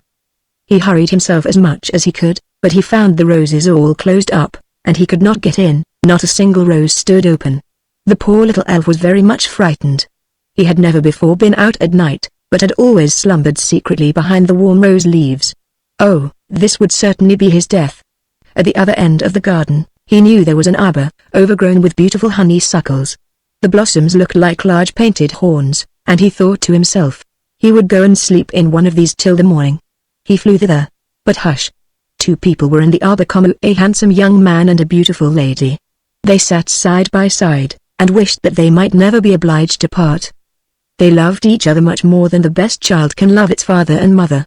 But we must part, said the young man. Your brother does not like our engagement, and therefore he sends me so far away on business, over mountains and seas. Farewell, my sweet bride, for so you are to me. And then they kissed each other, and the girl wept, and gave him a rose. But before she did so, she pressed a kiss upon it so fervently that the flower opened. Then the little elf flew in, and leaned his head on the delicate, fragrant walls. Here he could plainly hear them say, farewell, farewell, and he felt that the rose had been placed on the young man's breast. Oh, how his heart did beat! The little elf could not go to sleep, it thumped so loudly. The young man took it out as he walked through the dark wood alone, and kissed the flower so often and so violently, that the little elf was almost crushed. He could feel through the leaf how hot the lips of the young man were, and the rose had opened, as if from the heat of the noonday sun. There came another man, who looked gloomy and wicked. He was the wicked brother of the beautiful maiden.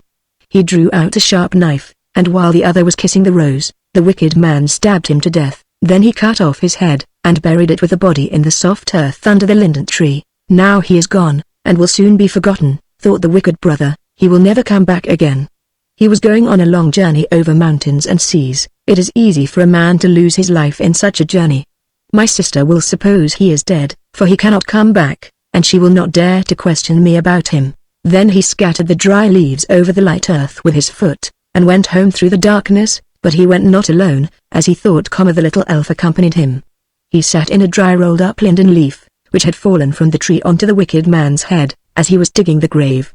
The hat was on the head now, which made it very dark, and the little elf shuddered with fright and indignation at the wicked deed. It was the dawn of morning before the wicked man reached home.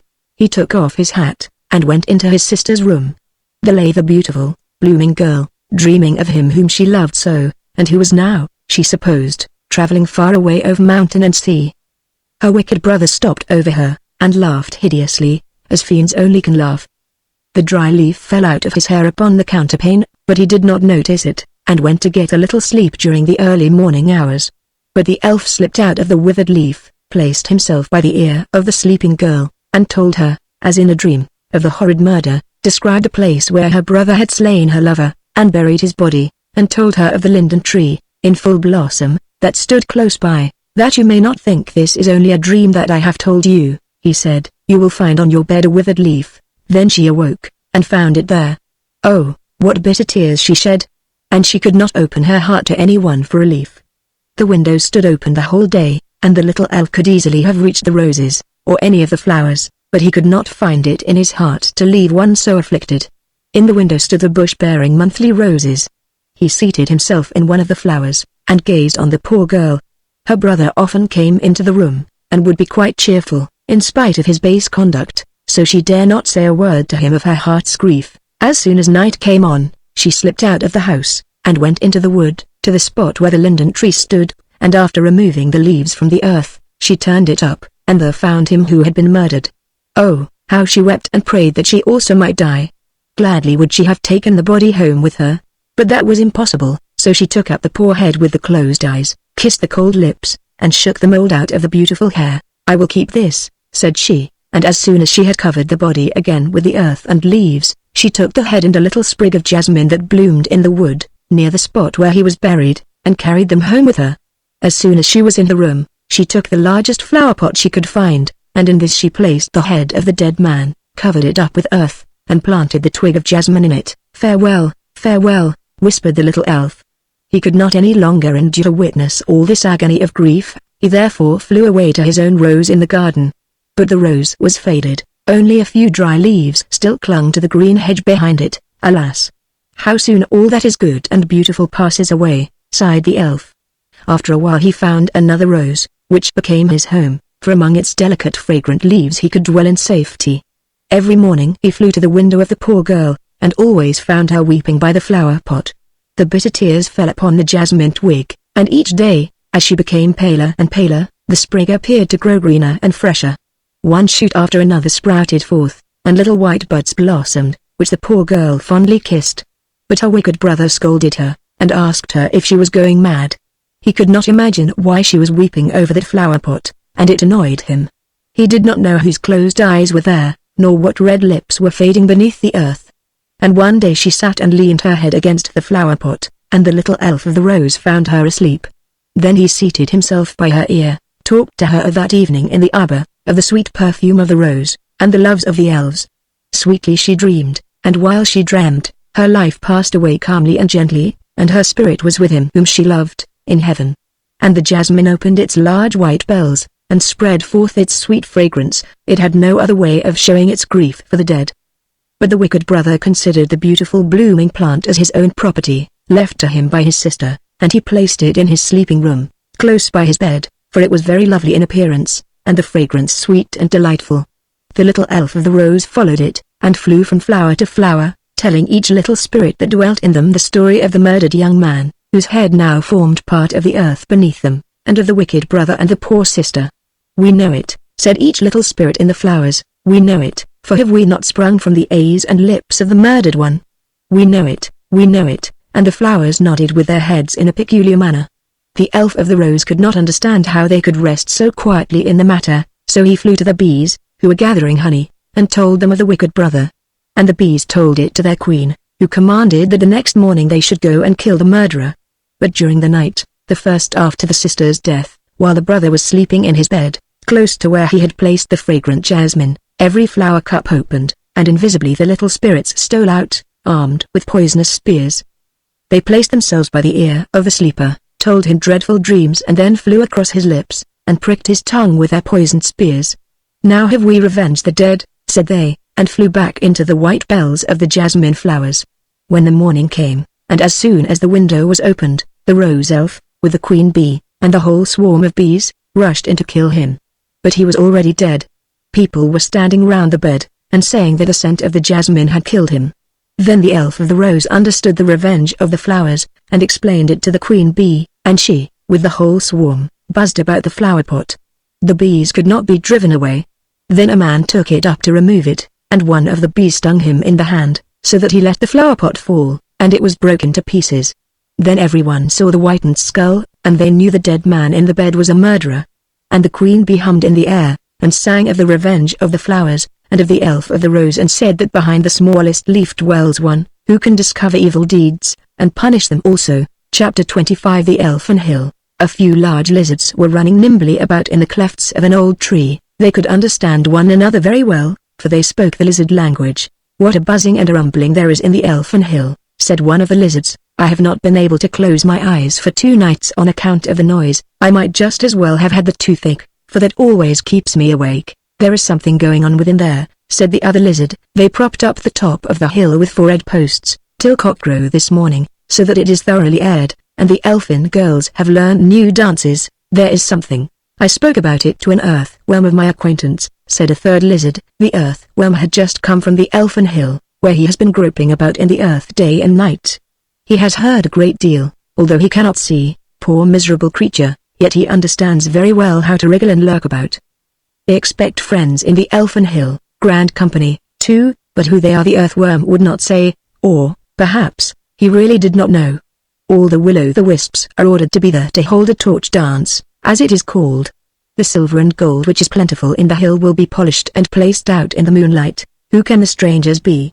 asked the lizards. "What can the matter be? Hark, what a buzzing and humming there is." Just at this moment the Elfin Hill opened, and an old elfin maiden, hollow behind, came tripping out. She was the old elf king's housekeeper, and a distant relative of the family, therefore she wore an amber heart on the middle of her forehead. Her feet moved very fast, trip, trip. Good gracious, how she could trip right down to the seat of the night raven. "You are invited to the Elf Hill for this evening," said she, "but will you do me a great favor and undertake the invitations? You ought to do something, for you have no housekeeping to attend to as I have. We are going to have some very grand people, conjurers, who have always something to say, and therefore the old elf king wishes to make a great display. Who is to be invited?" asked the raven. "All the world may come to the great ball, even human beings, if they can only talk in their sleep, or do something after our fashion. But for the feast the company must be carefully selected. We can only admit persons of high rank. I have had a dispute myself with the elf king, as he thought we could not admit ghosts.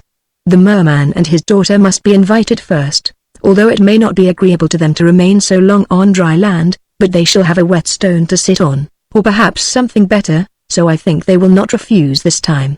We must have all the old demons of the first class, with tails, and the hobgoblins and imps, and then I think we ought not to leave out the death horse, or the grave pig, or even the church dwarf, although they do belong to the clergy, and are not reckoned among our people, but that is merely their office. They are nearly related to us, and visit us very frequently."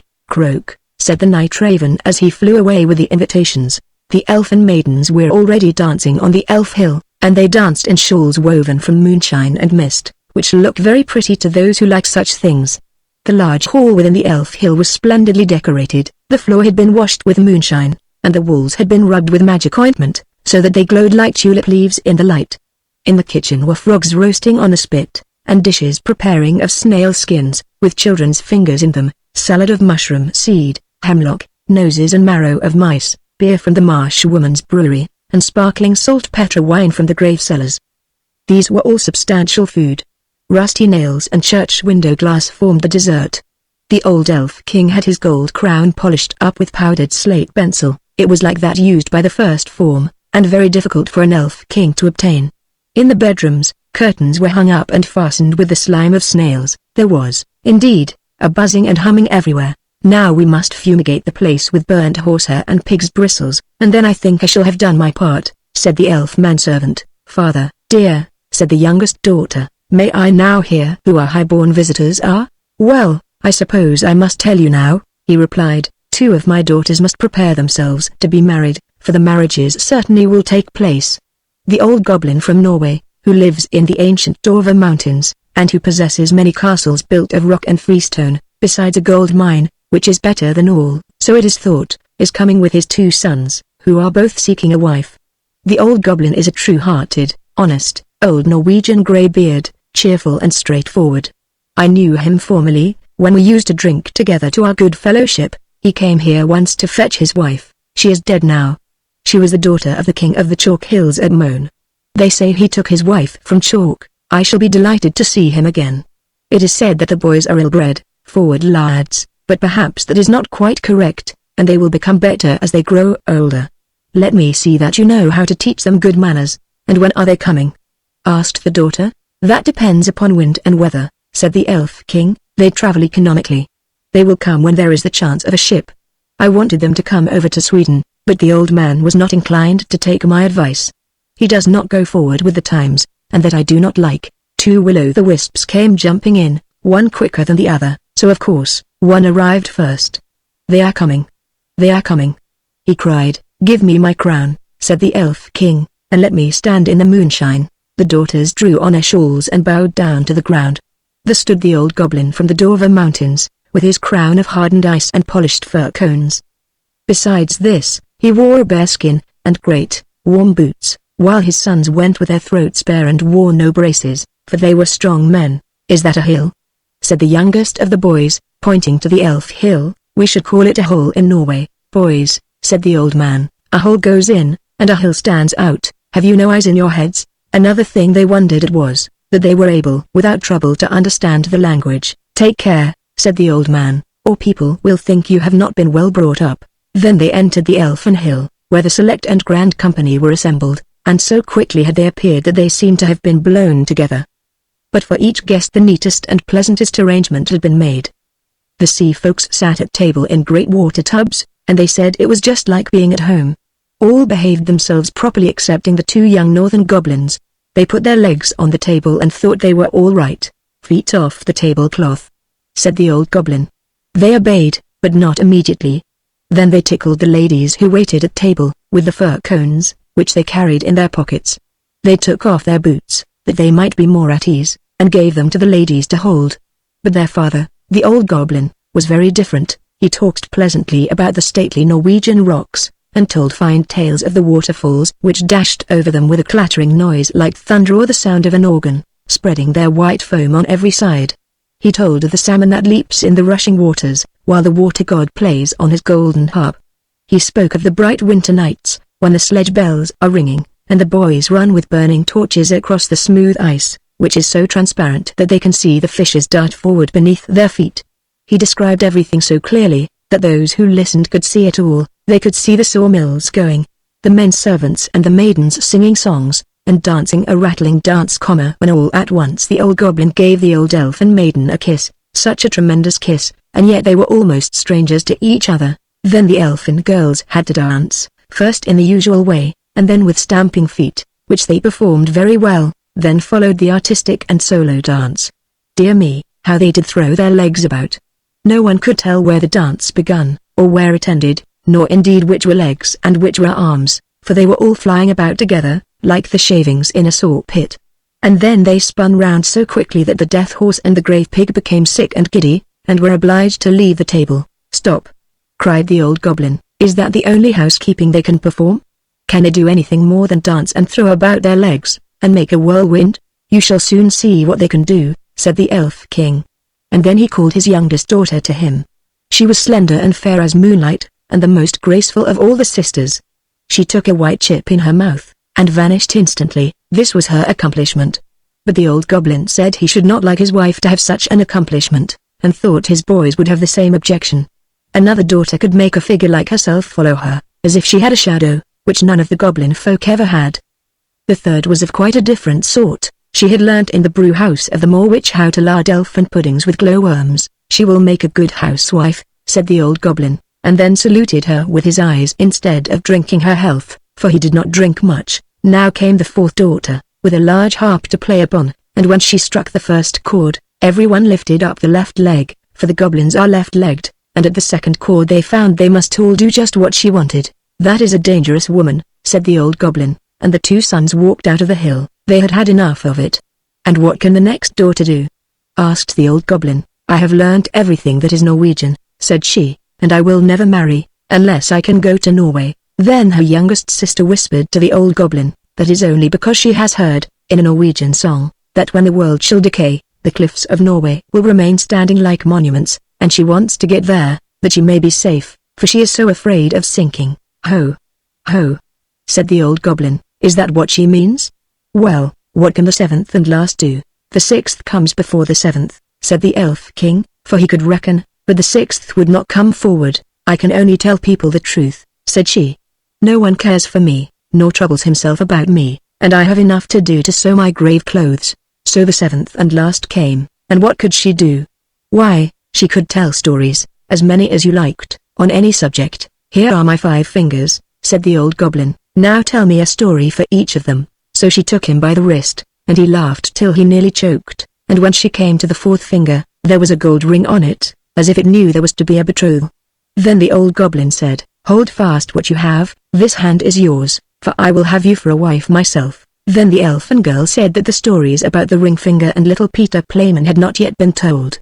We will hear them in the winter, said the old goblin, and also about the fire and the birch trees, and the ghost stories, and of the tingling frost. You shall tell your tales, for no one over there can do it so well, and we will sit in the stone rooms, where the pine logs are burning, and drink mead out of the golden drinking horn of the old Norwegian kings. The water god has given me 2, and when we sit there, Nix comes to pay us a visit, and will sing you all the songs of the mountain shepherdesses. How merry we shall be! The salmon will be leaping in the waterfalls, and dashing against the stone walls, but he will not be able to come in. It is indeed very pleasant to live in old Norway. But where are the lads? Where indeed were they? Why, running about the fields, and blowing out the will-o'-the-wisps, who so good-naturedly came and brought their torches. What tricks have you been playing? Said the old goblin. I have taken a mother for you, and now you may take one of your aunts. But the youngsters said they would rather make a speech and drink to their good fellowship. They had no wish to marry. Then they made speeches and drank toasts, and tipped their glasses, to show that they were empty. Then they took off their coats, and lay down on the table to sleep, for they made themselves quite at home. But the old goblin danced about the room with his young bride, and exchanged boots with her, which is more fashionable than exchanging rings. The cock is crowing, said the old elfin maiden who acted as housekeeper. Now we must close the shutters, that the sun may not scorch us. Then the hill closed up. But the lizards continued to run up and down the riven tree, and one said to the other, oh, how much I was pleased with the old goblin. The boys pleased me better, said the earthworm. But then the poor miserable creature could not see. Chapter 26 The Emperor's New Suit. Many years ago lived an emperor, who thought so much of new clothes that he spent all his money in order to obtain them. His only ambition was to be always well dressed. He did not care for his soldiers, and the theater did not amuse him. The only thing, in fact, he thought anything of was to drive out and show a new suit of clothes. He had a coat for every hour of the day, and as one would say of a king he is in his cabinet, so one could say of him. The emperor is in his dressing room. The great city where he resided was very gay. Every day many strangers from all parts of the globe arrived.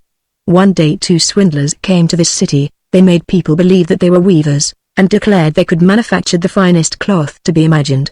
Their colors and patterns, they said, were not only exceptionally beautiful, but the clothes made of their material possessed the wonderful quality of being invisible to any man who was unfit for his office or unpardonably stupid. That must be wonderful cloth, thought the emperor. If I were to be dressed in a suit made of this cloth I should be able to find out which men in my empire were unfit for their places, and I could distinguish the clever from the stupid. I must have this cloth woven for me without delay. And he gave a large sum of money to the swindlers, in advance, that they should set to work without any loss of time. They set up 2 looms, and pretended to be very hard at work, but they did nothing whatever on the looms. They asked for the finest silk and the most precious gold cloth. All they got they did away with, and worked at the empty looms till late at night. I should very much like to know how they are getting on with the cloth, thought the emperor. But he felt rather uneasy when he remembered that he who was not fit for his office could not see it. Personally, he was of opinion that he had nothing to fear, yet he thought it advisable to send somebody else first to see how matters stood. Everybody in the town knew what remarkable quality the stuff possessed, and all were anxious to see how bad or stupid their neighbors were. I shall send my honest old minister to the weavers, thought the emperor. He can judge best how the stuff looks, for he is intelligent, and nobody understands his office better than he. The good old minister went into the room where the swindlers sat before the empty looms. Heaven preserve us, he thought, and opened his eyes wide. I cannot see anything at all, but he did not say so. Both swindlers requested him to come near, and asked him if he did not admire the exquisite pattern and the beautiful colors, pointing to the empty looms. The poor old minister tried his very best, but he could see nothing, for there was nothing to be seen. Oh dear, he thought, can I be so stupid? I should never have thought so, and nobody must know it. Is it possible that I am not fit for my office? No, no, I cannot say that I was unable to see the cloth. Now, have you got nothing to say? Said one of the swindlers, while he pretended to be busily weaving. Oh, it is very pretty, exceedingly beautiful, replied the old minister looking through his glasses. What a beautiful pattern, what brilliant colors. I shall tell the emperor that I like the cloth very much. We are pleased to hear that, said the two weavers, and described to him the colors and explained the curious pattern. The old minister listened attentively, that he might relate to the emperor what they said, and so he did. Now the swindlers asked for more money, silk and gold cloth, which they required for weaving. They kept everything for themselves, and not a thread came near the loom, but they continued, as hitherto, to work at the empty looms. Soon afterwards the emperor sent another honest courtier to the weavers to see how they were getting on, and if the cloth was nearly finished. Like the old minister, he looked and looked but could see nothing, as there was nothing to be seen. Is it not a beautiful piece of cloth? Asked the two swindlers, showing and explaining the magnificent pattern, which, however, did not exist. I am not stupid, said the man. It is therefore my good appointment for which I am not fit. It is very strange, but I must not let anyone know it. And he praised the cloth, which he did not see, and expressed his joy at the beautiful colors and the fine pattern. It is very excellent, he said to the emperor. Everybody in the whole town talked about the precious cloth. At last the emperor wished to see it himself, while it was still on the loom. With a number of courtiers, including the two who had already been there, he went to the two clever swindlers, who now worked as hard as they could, but without using any thread. Is it not magnificent? Said the two old statesmen who had been there before. Your Majesty must admire the colors and the pattern. And then they pointed to the empty looms, for they imagined the others could see the cloth. What is this? Thought the emperor, I do not see anything at all. That is terrible. Am I stupid? Am I unfit to be emperor? That would indeed be the most dreadful thing that could happen to me. Really, he said, turning to the weavers, your cloth has our most gracious approval, and nodding contentedly he looked at the empty loom, for he did not like to say that he saw nothing. All his attendants, who were with him, looked, and although they could not see anything more than the others, they said, like the emperor, it is very beautiful. And all advised him to wear the new magnificent clothes at a great procession which was soon to take place. It is magnificent, beautiful, excellent, one heard them say. Everybody seemed to be delighted, and the emperor appointed the two swindlers imperial court weavers. The whole night previous to the day on which the procession was to take place, the swindlers pretended to work, and burned more than 16 candles. People should see that they were busy to finish the emperor's new suit. They pretended to take the cloth from the loom, and worked about in the air with big scissors, and sewed with needles without thread, and said at last, the emperor's new suit is ready now. The emperor and all his barons then came to the hall. The swindlers held their arms up as if they held something in their hands and said, these are the trousers. This is the coat. And here is the cloak. And so on. They are all as light as a cobweb, and one must feel as if one had nothing at all upon the body, but that is just the beauty of them, indeed. Said all the courtiers, but they could not see anything, for there was nothing to be seen. Does it please your Majesty now to graciously undress, said the swindlers, that we may assist your Majesty in putting on the new suit before the large looking glass. The emperor undressed, and the swindlers pretended to put the new suit upon him, one piece after another, and the emperor looked at himself in the glass from every side. How well they look! How well they fit! Said all. What a beautiful pattern! What fine colors! That is a magnificent suit of clothes. The master of the ceremonies announced that the bearers of the canopy, which was to be carried in the procession, were ready. I am ready, said the emperor. Does not my suit fit me marvelously? Then he turned once more to the looking-glass, that people should think he admired his garments. The chamberlains, who were to carry the train, stretched their hands to the ground as if they lifted up a train, and pretended to hold something in their hands. They did not like people to know that they could not see anything. The emperor marched in the procession under the beautiful canopy, and all who saw him in the street and out of the windows exclaimed, indeed, the emperor's new suit is incomparable. What a long train he has! How well it fits him! Nobody wished to let others know he saw nothing, for then he would have been unfit for his office or too stupid. Never emperor's clothes were more admired, but he has nothing on at all, said a little child at last. Good heavens! Listen to the voice of an innocent child, said the father, and one whispered to the other what the child had said. But he has nothing on at all, cried at last the whole people. That made a deep impression upon the emperor, for it seemed to him that they were right, but he thought to himself, now I must bear up to the end. And the chamberlains walked with still greater dignity, as if they carried the train which did not exist. Chapter 27. The Fir Tree. Far down in the forest, where the warm sun and the fresh air made a sweet resting place, grew a pretty little fir tree, and yet it was not happy. It wished so much to be tall like its companions the pines and firs which grew around it. The sun shone, and the soft air fluttered its leaves, and the little peasant children passed by, prattling merrily, but the fir tree heeded them not.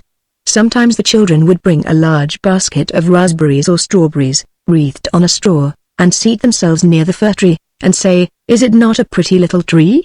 Which made it feel more unhappy than before. And yet all this while the tree grew a notch or joint taller every year, for by the number of joints in the stem of a fir tree we can discover its age. Still, as it grew, it complained, "Oh, how I wish I were as tall as the other trees, then I would spread out my branches on every side, and my top would overlook the wide world. I should have the birds building their nests on my boughs, and when the wind blew, I should bow with stately dignity like my tall companions." The tree was so discontented, that it took no pleasure in the warm sunshine, the birds, or the rosy clouds that floated over it morning and evening. Sometimes, in winter, when the snow lay white and glittering on the ground, a hare would come springing along, and jump right over the little tree, and then how mortified it would feel. 2 winters passed, and when the third arrived, the tree had grown so tall that the hare was obliged to run round it.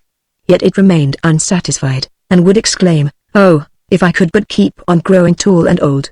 There is nothing else worth caring for in the world." In the autumn, as usual, the woodcutters came and cut down several of the tallest trees, and the young fir tree, which was now grown to its full height, shuddered as the noble trees fell to the earth with a crash. After the branches were lopped off, the trunks looked so slender and bare, that they could scarcely be recognized. Then they were placed upon wagons, and drawn by horses out of the forest. Where were they going? What would become of them? The young fir tree wished very much to know, so in the spring, when the swallows and the storks came, it asked, "Do you know where those trees were taken? Did you meet them?" The swallows knew nothing, but the stork, after a little reflection, nodded his head, and said, "Yes, I think I do. I met several new ships when I flew from Egypt, and they had fine masts that smelt like fir. I think these must have been the trees. I assure you they were stately, very stately. Oh, how I wish I were tall enough to go on the sea," said the fir tree. "What is the sea, and what does it look like? It would take too much time to explain," said the stork, flying quickly away. "Rejoice in thy youth," said the sunbeam, "rejoice in thy fresh growth, and the young life that is in thee." And the wind kissed the tree, and the dew watered it with tears, but the fir tree regarded them not. Christmas time drew near, and many young trees were cut down, some even smaller and younger than the fir tree, who enjoyed neither rest nor peace with longing to leave its forest home. These young trees, which were chosen for their beauty, kept their branches, and were also laid on wagons and drawn by horses out of the forest. "Where are they going?" asked the fir tree. "They are not taller than I am, indeed, one is much less, and why are the branches not cut off?" "Where are they going? We know, sang the sparrows. "We have looked in at the windows of the houses in the town, and we know what is done with them. They are dressed up in the most splendid manner. We have seen them standing in the middle of a warm room, and adorned with all sorts of beautiful things, honey cakes, gilded apples, playthings, and many hundreds of wax tapers." "And then," asked the fir tree, trembling through all its branches, "and then what happens?" "We did not see any more," said the sparrows, "but this was enough for us. I wonder whether anything so brilliant will ever happen to me," thought the fir tree. "It would be much better than crossing the sea. I long for it almost with pain. Oh, when will Christmas be here? I am now as tall and well grown as those which were taken away last year. Oh, that I were now laid on the wagon, or standing in the warm room, with all that brightness and splendor around me. Something better and more beautiful is to come after, or the trees would not be so decked out. Yes, what follows will be grander and more splendid. What can it be? I am weary with longing. I scarcely know how I feel." "Rejoice with us," said the air and the sunlight. "Enjoy thine own bright life in the fresh air." But the tree would not rejoice, though it grew taller every day, and, winter and summer, its dark green foliage might be seen in the forest, while passers-by would say, "What a beautiful tree." A short time before Christmas, the discontented fir tree was the first to fall. As the axe cut through the stem, and divided the pith, the tree fell with a groan to the earth, conscious of pain and faintness, and forgetting all its anticipations of happiness, in sorrow at leaving its home in the forest. It knew that it should never again see its dear old companions, the trees, nor the little bushes and the many-colored flowers that had grown by its side, perhaps not even the birds. Neither was the journey at all pleasant. The tree first recovered itself while being unpacked in the courtyard of the house, with several other trees, and it heard a man say, "We only want one, and this is the prettiest." Then came two servants in grand livery, and carried the fir tree into a large and beautiful apartment. On the walls hung pictures, and near the great stove stood great china vases, with lions on the lids. There were rocking chairs, silken sofas, large tables, covered with pictures, books, and playthings, worth a great deal of money, at least, the children said so. Then the fir tree was placed in a large tub, full of sand, but green baize hung all around it, so that no one could see it was a tub, and it stood on a very handsome carpet. How the fir tree trembled! What was going to happen to him now? Some young ladies came, and the servants helped them to adorn the tree. On one branch they hung little bags cut out of colored paper, and each bag was filled with sweetmeats. From other branches hung gilded apples and walnuts, as if they had grown there, and above, and all round, were hundreds of red, blue, and white tapers, which were fastened on the branches. Dolls, exactly like real babies, were placed under the green leaves, the tree had never seen such things before, and at the very top was fastened a glittering star, made of tinsel. Oh, it was very beautiful. This evening, they all exclaimed, "How bright it will be!" Oh, that the evening were come, thought the tree, and the tapers lighted. Then I shall know what else is going to happen. Will the trees of the forest come to see me? I wonder if the sparrows will peep in at the windows as they fly? Shall I grow faster here, and keep on all these ornaments summer and winter?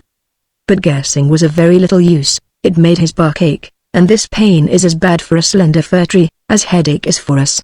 At last the tapers were lighted, and then what a glistening blaze of light the tree presented.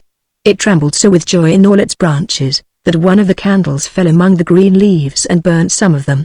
"Help! Help!" exclaimed the young ladies, but there was no danger, for they quickly extinguished the fire. After this, the tree tried not to tremble at all, though the fire frightened him. He was so anxious not to hurt any of the beautiful ornaments, even while their brilliancy dazzled him. And now the folding doors were thrown open, and a troop of children rushed in as if they intended to upset the tree. They were followed more silently by their elders. For a moment the little ones stood silent with astonishment, and then they shouted for joy, till the room rang, and they danced merrily round the tree, while one present after another was taken from it. What are they doing? What will happen next? Thought the fir. At last the candles burned down to the branches and were put out. Then the children received permission to plunder the tree. Oh, how they rushed upon it, till the branches cracked, and had it not been fastened with the glistening star to the ceiling, it must have been thrown down. The children then danced about with their pretty toys, and no one noticed the tree, except the children's maid who came and peeped among the branches to see if an apple or a fig had been forgotten. "A story, cried the children, pulling a little fat man towards the tree. "Now we shall be in the green shade," said the man, as he seated himself under it, "and the tree will have the pleasure of hearing also, but I shall only relate one story. What shall it be? Iverdavt, or Humpty Dumpty, who fell downstairs, but soon got up again, and at last married a princess." "Iverdavt," cried some. "Humpty Dumpty," cried others, and there was a fine shouting and crying out. But the fir tree remained quite still, and thought to himself, "Shall I have anything to do with all this?" But he had already amused them as much as they wished. Then the old man told them the story of Humpty Dumpty, how he fell downstairs, and was raised up again, and married a princess. And the children clapped their hands and cried, tell another," for they wanted to hear the story of Iverdavt, but they only had Humpty Dumpty. After this the fir tree became quite silent and thoughtful. Never had the birds in the forest told such tales as Humpty Dumpty, who fell downstairs, and yet married a princess. Ah! Yes, so it happens in the world, thought the fir tree. He believed it all, because it was related by such a nice man. Ah! Well, he thought, who knows? Perhaps I may fall down too, and marry a princess, and he looked forward joyfully to the next evening, expecting to be again decked out with lights and playthings, golden fruit. Tomorrow I will not tremble, thought he, I will enjoy all my splendor, and I shall hear the story of Humpty Dumpty again, and perhaps Iverdoved. And the tree remained quiet and thoughtful all night. In the morning the servants and the housemaid came in. Now, thought the fir, all my splendor is going to begin again. But they dragged him out of the room and upstairs to the garret, and threw him on the floor, in a dark corner, where no daylight shone. And there they left him. What does this mean? Thought the tree, what am I to do here? I can hear nothing in a place like this, and he had time enough to think, for days and nights passed and no one came near him, and when at last somebody did come, it was only to put away large boxes in a corner. So the tree was completely hidden from sight as if it had never existed. It is winter now, thought the tree, the ground is hard and covered with snow, so that people cannot plant me. I shall be sheltered here, I dare say, until spring comes. How thoughtful and kind everybody is to me. Still I wish this place were not so dark, as well as lonely, with not even a little hare to look at. How pleasant it was out in the forest while the snow lay on the ground, when the hare would run by, yes, and jump over me too, although I did not like it then.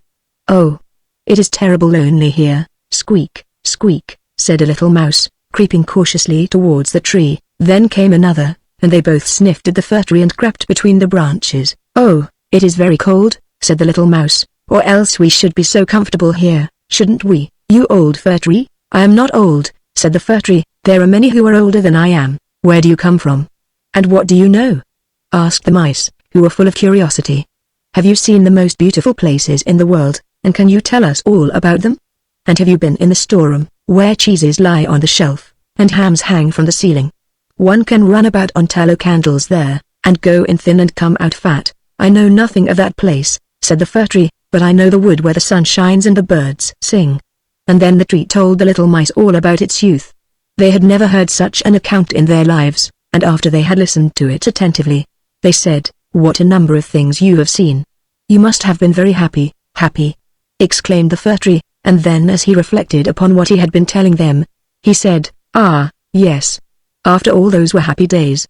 But when he went on and related all about Christmas Eve, and how he had been dressed up with cakes and lights, the mice said, how happy you must have been, you old fir tree. I'm not old at all, replied the tree, I only came from the forest this winter, I am now checked in my growth. What splendid stories you can relate, said the little mice. And the next night 4 other mice came with them to hear what the tree had to tell. The more he talked the more he remembered, and then he thought to himself, those were happy days, but they may come again. Humpty Dumpty fell downstairs, and yet he married the princess, perhaps I may marry a princess too. And the fir tree thought of the pretty little birch tree that grew in the forest, which was to him a real beautiful princess. Who is Humpty Dumpty? Asked the little mice. And then the tree related the whole story. He could remember every single word, and the little mice were so delighted with it, that they were ready to jump to the top of the tree. The next night a great many more mice made their appearance, and on Sunday 2 rats came with them, but they said, it was not a pretty story at all, and the little mice were very sorry, for it made them also think less of it. Do you know only one story? Asked the rats. Only one, replied the fir tree, I heard it on the happiest evening of my life, but I did not know I was so happy at the time. We think it is a very miserable story, said the rats. Don't you know any story about bacon, or tallow in the storeroom? No, replied the tree. Many thanks to you then, replied the rats, and they marched off. The little mice also kept away after this, and the tree sighed, and said, it was very pleasant when the merry little mice sat round me and listened while I talked. Now that is all past too. However, I shall consider myself happy when someone comes to take me out of this place. But would this ever happen?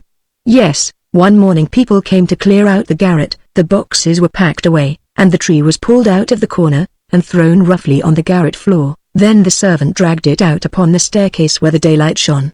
Now life is beginning again, said the tree, rejoicing in the sunshine and fresh air. Then it was carried downstairs and taken into the courtyard so quickly, that it forgot to think of itself, and could only look about. There was so much to be seen. The court was close to a garden, where everything looked blooming. Fresh and fragrant roses hung over the little palings.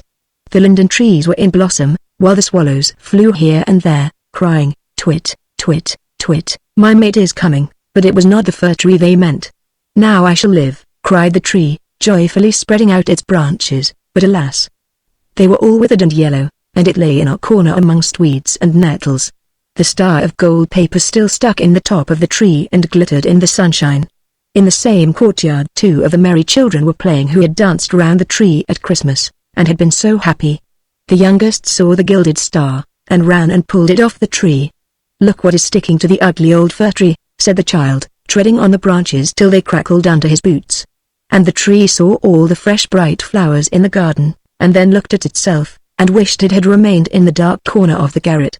It thought of its fresh youth in the forest, of the merry Christmas evening, and of the little mice who had listened to the story of Humpty Dumpty. "Past, past," said the old tree. "Oh, had I but enjoyed myself while I could have done so. But now it is too late." Then the lad came and chopped the tree into small pieces, till a large bundle lay in a heap on the ground. The pieces were placed in a fire under the copper, and they quickly blazed up brightly, while the tree sighed so deeply that each sigh was like a pistol shot. Then the children, who were at play, came and seated themselves in front of the fire, and looked at it and cried, "Pop, pop." But at each pop, which was a deep sigh, the tree was thinking of a summer day in the forest, and of Christmas evening, and of Humpty Dumpty, the only story it had ever heard or knew how to relate, till at last it was consumed. The boys still played in the garden, and the youngest wore the golden star on his breast, with which the tree had been adorned during the happiest evening of its existence. Now all was past, the tree's life was past, and the story also, for all stories must come to an end at last. Chapter 28. The flax. The flax was in full bloom. It had pretty little blue flowers as delicate as the wings of a moth, or even more so. The sun shone, and the showers watered it, and this was just as good for the flax as it is for little children to be washed and then kissed by their mother. They look much prettier for it, and so did the flax. "People say that I look exceedingly well," said the flax, "and that I am so fine and long that I shall make a beautiful piece of linen. How fortunate I am, it makes me so happy, it is such a pleasant thing to know that something can be made of me. How the sunshine cheers me, and how sweet and refreshing is the rain, my happiness overpowers me, no one in the world can feel happier than I am." "Ah, yes, no doubt," said the fern, "but you do not know the world yet as well as I do, for my sticks are knotty," and then it sung quite mournfully, "Snip, snap, snur, basla." "The song is ended." "No, it is not ended," said the flax. "Tomorrow the sun will shine, or the rain descend. I feel that I am growing. I feel that I am in full blossom. I am the happiest of all creatures." Well, one day some people came, who took hold of the flax, and pulled it up by the roots. This was painful. Then it was laid in water as if they intended to drown it, and, after that, placed near a fire as if it were to be roasted. All this was very shocking. "We cannot expect to be happy always," said the flax. "By experiencing evil as well as good, we become wise." And certainly there was plenty of evil in store for the flax. It was steeped, and roasted, and broken, and combed. Indeed, it scarcely knew what was done to it. At last it was put on the spinning wheel. Whir, whir, went the wheel so quickly that the flax could not collect its thoughts. "Well, I have been very happy," he thought in the midst of his pain, and must be contented with the past, and contented he remained till he was put on the loom, and became a beautiful piece of white linen. All the flax, even to the last stalk, was used in making this one piece. "Well, this is quite wonderful. I could not have believed that I should be so favored by fortune." The fern was not wrong with its song of snip, snap, snur, basla, but the song is not ended yet. I am sure, it is only just beginning. How wonderful it is, that after all I have suffered, I am made something of at last. I am the luckiest person in the world, so strong and fine, and how white, and what a length. This is something different to being a mere plant and bearing flowers. Then I had no attention, nor any water unless it rained. Now, I am watched and taken care of. Every morning the maid turns me over, and I have a shower bath from the watering pot every evening. Yes, and the clergyman's wife noticed me, and said I was the best piece of linen in the whole parish. I cannot be happier than I am now. After some time, the linen was taken into the house, placed under the scissors, and cut and torn into pieces, and then pricked with needles. This certainly was not pleasant, but at last it was made into 12 garments of that kind which people do not like to name, and yet everybody should wear one. "See, now, then," said the flax, "I have become something of importance. This was my destiny, it is quite a blessing. Now I shall be of some use in the world, as everyone ought to be, it is the only way to be happy. I'm now divided into 12 pieces, and yet we are all one and the same in a whole dozen. It is most extraordinary good fortune." Years passed away, and at last the linen was so worn it could scarcely hold together. "It must end very soon," said the pieces to each other. "We would gladly have held together a little longer, but it is useless to expect impossibilities." And at length they fell into rags and tatters, and thought it was all over with them, for they were torn to shreds, and steeped in water, and made into a pulp, and dried, and they knew not what besides, till all at once they found themselves beautiful white paper.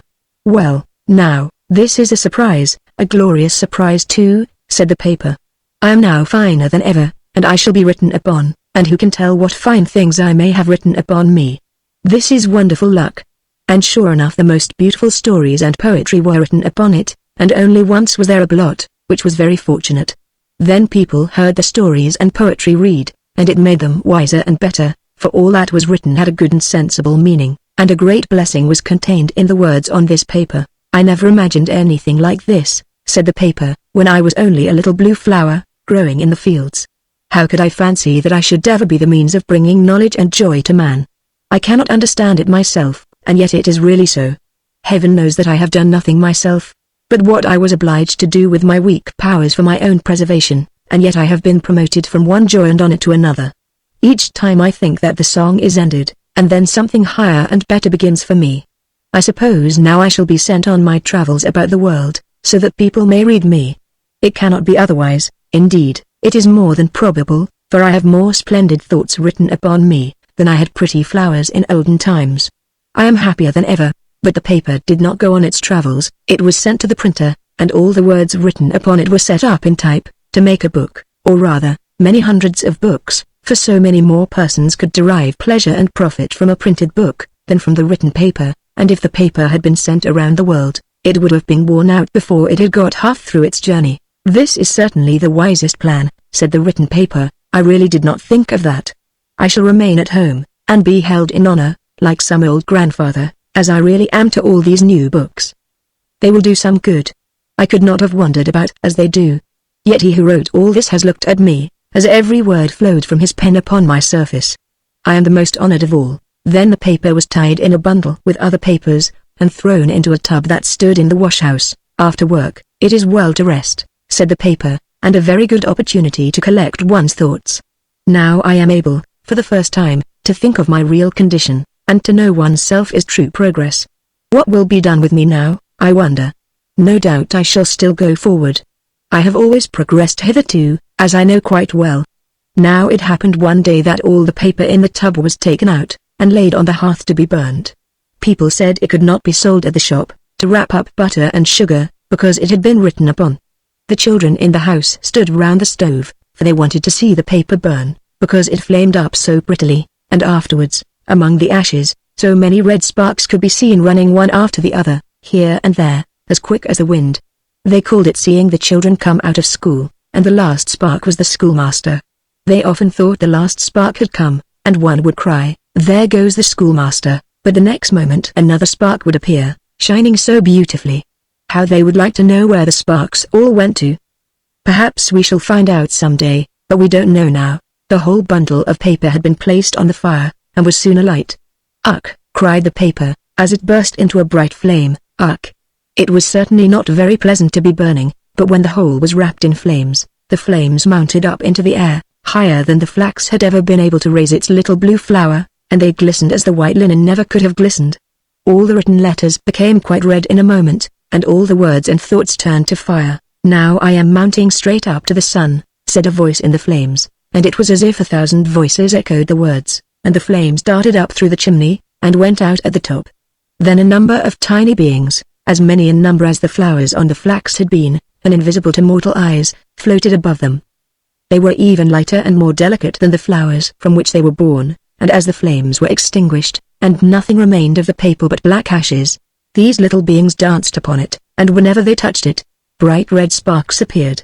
"The children are all out of school, and the schoolmaster was the last of all," said the children.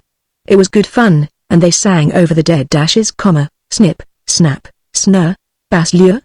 "The song is ended," but the little invisible beings said, "The song is never ended, the most beautiful is yet to come." But the children could neither hear nor understand this, nor should they, for children must not know everything. Chapter 29 The Flying Trunk. There was once a merchant who was so rich that he could have paved the whole street with gold, and would even then have had enough for a small alley. But he did not do so. He knew the value of money better than to use it in this way. So clever was he, that every shilling he put out brought him a crown, and so he continued till he died. His son inherited his wealth, and he lived a merry life with it. He went to a masquerade every night, made kites out of £5 notes, and threw pieces of gold into the sea instead of stones, making ducks and drakes of them. In this manner he soon lost all his money. At last he had nothing left but a pair of slippers, an old dressing gown, and 4 shillings. And now all his friends deserted him. They could not walk with him in the streets, but one of them, who was very good-natured, sent him an old trunk with this message: "Pack up."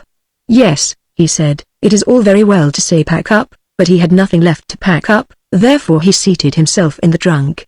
It was a very wonderful trunk. No sooner did anyone press on the lock than the trunk could fly. He shut the lid and pressed the lock, when away flew the trunk up the chimney with the merchant's son in it, right up into the clouds. Whenever the bottom of the trunk cracked, he was in a great fright, for if the trunk fell to pieces he would have made a tremendous somerset over the trees. However, he got safely in his trunk to the land of Turkey. He hid the trunk in the wood under some dry leaves, and then went into the town. He could sew this very well, for the Turks always go about dressed in dressing gowns and slippers, as he was himself. He happened to meet a nurse with a little child. "I say, you Turkish nurse," cried he, "what castle is that near the town, with the windows placed so high?" "The king's daughter lives there," she replied. "It has been prophesied that she will be very unhappy about a lover, and therefore no one is allowed to visit her, unless the king and queen are present." "Thank you," said the merchant's son. So he went back to the wood, seated himself in his trunk, flew up to the roof of the castle, and crept through the window into the princess's room. She lay on the sofa asleep, and she was so beautiful that the merchant's son could not help kissing her. Then she awoke, and was very much frightened, but he told her he was a Turkish angel, who had come down through the air to see her, which pleased her very much. He sat down by her side and talked to her. He said her eyes were like beautiful dark lakes, in which the thoughts swam about like little mermaids, and he told her that her forehead was a snowy mountain, which contained splendid halls full of pictures. And then he related to her about the stork who brings the beautiful children from the rivers. These were delightful stories, and when he asked the princess if she would marry him, she consented immediately. "But you must come on Saturday," she said, "for then the king and queen will take tea with me. They will be very proud when they find that I am going to marry a Turkish angel, but you must think of some very pretty stories to tell them, for my parents like to hear stories better than anything. My mother prefers one that is deep and moral, but my father likes something funny, to make him laugh." "Very well," he replied, "I shall bring you no other marriage portion than a story," and so they parted. But the princess gave him a sword which was studded with gold coins, and these he could use. Then he flew away to the town and bought a new dressing gown, and afterwards returned to the wood, where he composed a story, so as to be ready for Saturday, which was no easy matter. It was ready however by Saturday, when he went to see the princess. The king, and queen, and the whole court, were at tea with the princess, and he was received with great politeness. "Will you tell us a story?" said the queen, "one that is instructive and full of deep learning." "Yes, but with something in it to laugh at," said the king. "Certainly," he replied, and commenced at once, asking them to listen attentively. There was once a bundle of matches that were exceedingly proud of their high descent. Their genealogical tree, that is, a large pine tree from which they had been cut, was at one time a large, old tree in the wood. The matches now lay between a tinder box and an old iron saucepan, and were talking about their youthful days. "Ah! Then we grew on the green boughs, and were as green as they. Every morning and evening we were fed with diamond drops of dew. Whenever the sun shone, we felt his warm rays, and the little birds would relate stories to us as they sung. We knew that we were rich, for the other trees only wore their green dress in summer, but our family were able to array themselves in green, summer and winter. But the woodcutter came, like a great revolution, and our family fell under the axe. The head of the house obtained a situation as mainmast in a very fine ship, and can sail round the world when he will. The other branches of the family were taken to different places, and our office now is to kindle a light for common people. This is how such high-born people as we came to be in a kitchen. Mine has been a very different fate," said the iron pot, which stood by the matches. "From my first entrance into the world I have been used to cooking and scouring. I am the first in this house, when anything solid or useful is required. My only pleasure is to be made clean and shining after dinner, and to sit in my place and have a little sensible conversation with my neighbors. All of us, excepting the water bucket, which is sometimes taken into the courtyard, live here together within these four walls. We get our news from the market basket, but he sometimes tells us very unpleasant things about the people and the government. Yes, and one day an old pot was so alarmed, that he fell down and was broken to pieces. He was a liberal, I can tell you. You are talking too much, said the tinder box, and the steel struck against the flint till some sparks flew out, crying, we want a merry evening, don't we? Yes, of course, said the matches, let us talk about those who are the highest born. No, I don't like to be always talking of what we are, remarked the saucepan. Let us think of some other amusement. I will begin. We will tell something that has happened to ourselves. That will be very easy, and interesting as well. On the Baltic Sea, near the Danish shore. What a pretty commencement, said the plates. We shall all like that story, I am sure. Yes, well, in my youth, I lived in a quiet family, where the furniture was polished, the floors scoured, and clean curtains put up every fortnight. What an interesting way you have of relating a story, said the carpet broom. It is easy to perceive that you have been a great deal in women's society. There is something so pure runs through what you say. That is quite true, said the water bucket, and he made a spring with joy, and splashed some water on the floor. Then the saucepan went on with his story, and the end was as good as the beginning. The plates rattled with pleasure, and the carpet broom brought some green parsley out of the dust hole and crowned the saucepan, for he knew it would vex the others, and he thought, if I crown him today he will crown me tomorrow. Now, let us have a dance, said the fire tongs, and then how they danced and stuck up one leg in the air.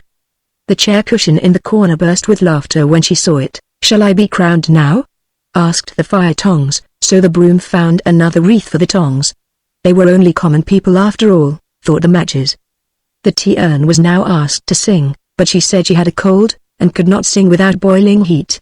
They all thought this was affectation, and because she did not wish to sing excepting in the parlor, went on the table with the grand people. In the window sat an old quill pen, with which the maid generally wrote. There was nothing remarkable about the pen, excepting that it had been dipped too deeply in the ink, but it was proud of that. If the tea urn won't sing, said the pen, she can leave it alone. There is a nightingale in a cage who can sing. She has not been taught much, certainly, but we need not say anything this evening about that. I think it highly improper, said the tea kettle, who was kitchen singer, and half-brother to the tea urn, that a rich foreign bird should be listened to here. Is it patriotic? Let the market basket decide what is right. I certainly am vexed, said the basket, inwardly vexed, more than anyone can imagine. Are we spending the evening properly? Would it not be more sensible to put the house in order? If each were in his own place I would lead a game. This would be quite another thing. Let us act a play, said they all. At the same moment the door opened, and the maid came in. Then not one stirred, they all remained quite still, yet, at the same time, there was not a single pot amongst them who had not a high opinion of himself, and of what he could do if he chose. Yes, if we had chosen, they each thought, we might have spent a very pleasant evening. The maid took the matches and lighted them. Dear me, how they sputtered and blazed up. Now then, they thought, everyone will see that we are the first. How we shine, what a light we give.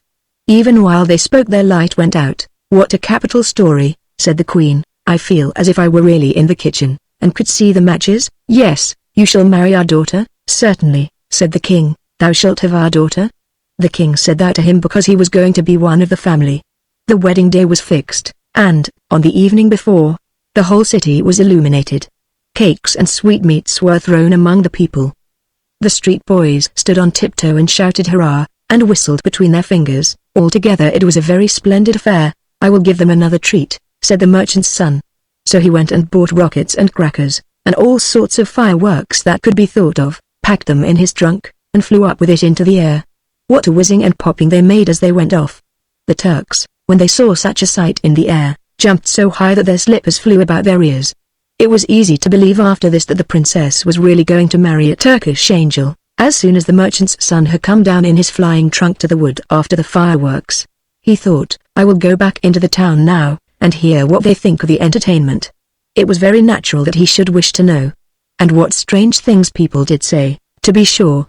Everyone whom he questioned had a different tale to tell, though they all thought it very beautiful. I saw the Turkish angel myself, said one. He had eyes like glittering stars, and a head like foaming water. He flew in a mantle of fire, cried another, and lovely little cherubs peeped out from the folds. He heard many more fine things about himself, and that the next day he was to be married. After this he went back to the forest to rest himself in his trunk. It had disappeared. A spark from the fireworks which remained had set it on fire. It was burnt to ashes. So the merchant's son could not fly any more, nor go to meet his bride.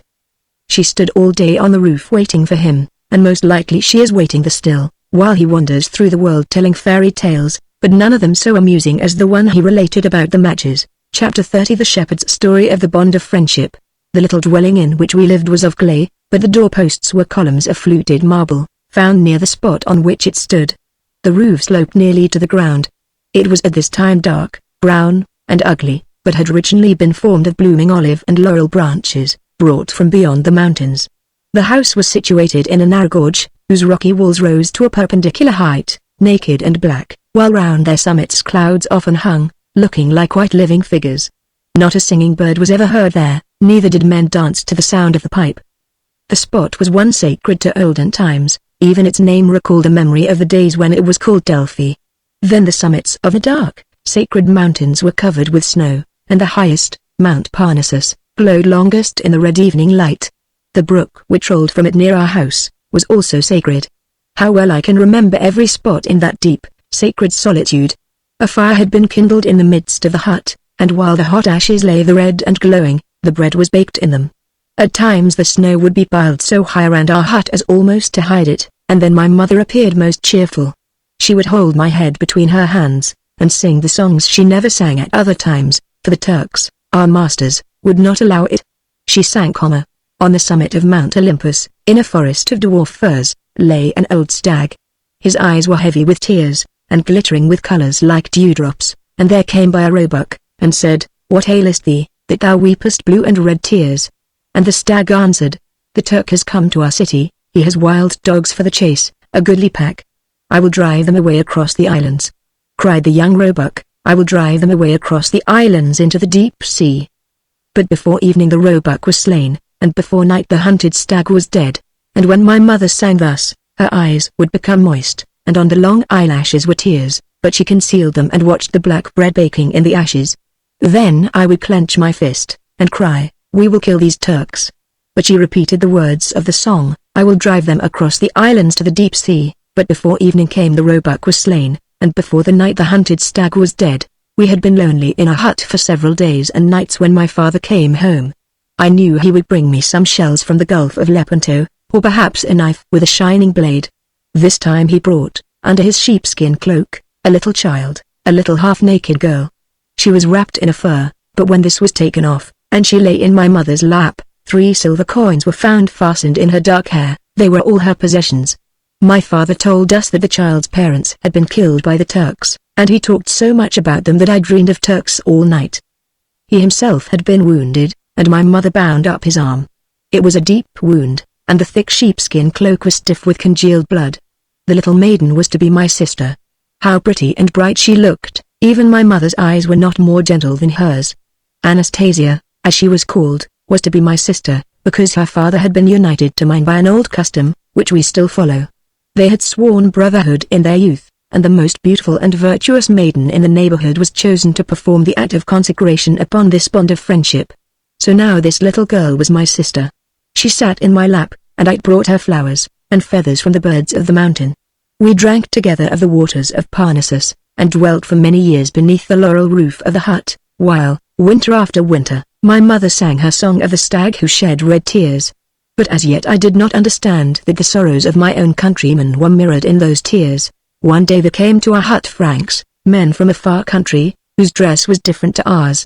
They had tents and beds with them, carried by horses, and they were accompanied by more than 20 Turks, all armed with swords and muskets. These Franks were friends of the packer, and had letters from him, commanding an escort for them. They only came to see our mountain, to ascend Parnassus amid the snow and clouds, and to look at the strange black rocks which raised their steep sides near our hut. They could not find room in the hut, nor endure smoke that rolled along the ceiling till it found its way out at the low door, so they pitched their tents on a small space outside our dwelling. Roasted lambs and birds were brought forth, and strong, sweet wine, of which the Turks are forbidden to partake. When they departed, I accompanied them for some distance, carrying my little sister Anastasia, wrapped in her goat skin, on my back. One of the Frankish gentlemen made me stand in front of the rock, and drew us both as we stood there, so that we looked like one creature. I did not think of it then, but Anastasia and I were really one. She was always sitting on my lap, or riding in the goatskin on my back, and in my dreams she always appeared to me. 2 nights after this, other men, armed with knives and muskets, came into our tent. They were Albanians, brave men, my mother told me. They only stayed a short time. My sister Anastasia sat on the knee of one of them, and when they were gone, she had not 3, but 2 silver coins in her hair. One had disappeared. They wrapped tobacco in strips of paper, and smoked it, and I remember they were uncertain as to the road they ought to take. But they were obliged to go at last, and my father went with them. Soon after, we heard the sound of firing.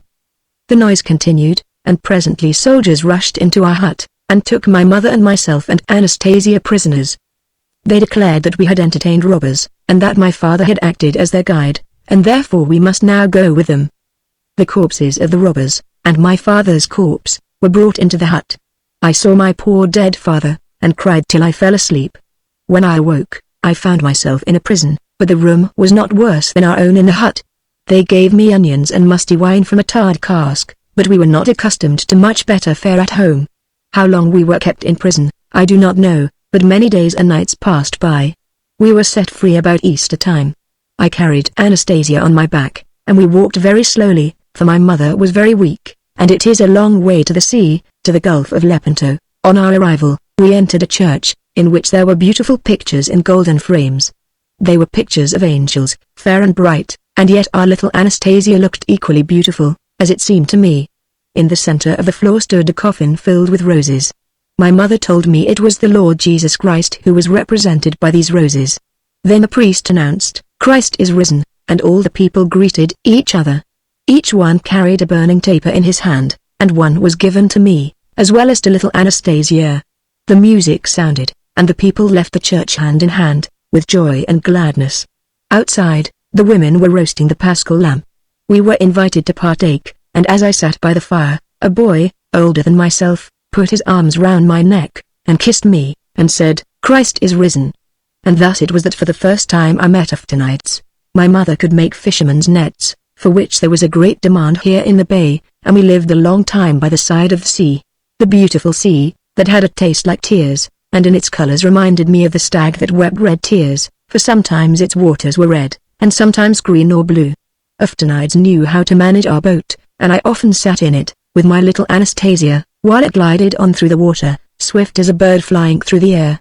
Then, when the sun set, how beautifully, deeply blue, would be the tint on the mountains, one rising above the other in the far distance, and the summit of Mount Parnassus rising above them all like a glorious crown. Its top glittered in the evening rays like a molten gold, and it seemed as if the light came from within it, for long after the sun had sunk beneath the horizon, the mountain top would glow in the clear, blue sky. The white aquatic birds skimmed the surface of the water in their flight, and all was calm and still as amid the black rocks at Delphi. I lay on my back in the boat, Anastasia leaned against me, while the stars above us glittered more brightly than the lamps in our church. They were the same stars, and in the same position over me as when I used to sit in front of our hut at Delphi, and I had almost begun to fancy I was still there, when suddenly there was a splash in the water Anastasia had fallen in, but in a moment Aftonites had sprung in after her, and was now holding her up to me. We dried her clothes as well as we were able, and remained on the water till they were dry, for we did not wish it to be known what a fright we had had, nor the danger which our little adopted sister had incurred, in whose life Aftonites had now a part. The summer came, and the burning heat of the sun tinted the leaves of the trees with lines of gold. I thought of our cool mountain home, and the fresh water that flowed near it. My mother, too, longed for it, and one evening we wandered towards home. How peaceful and silent it was as we walked on through the thick, wild thyme, still fragrant, though the sun had scorched the leaves.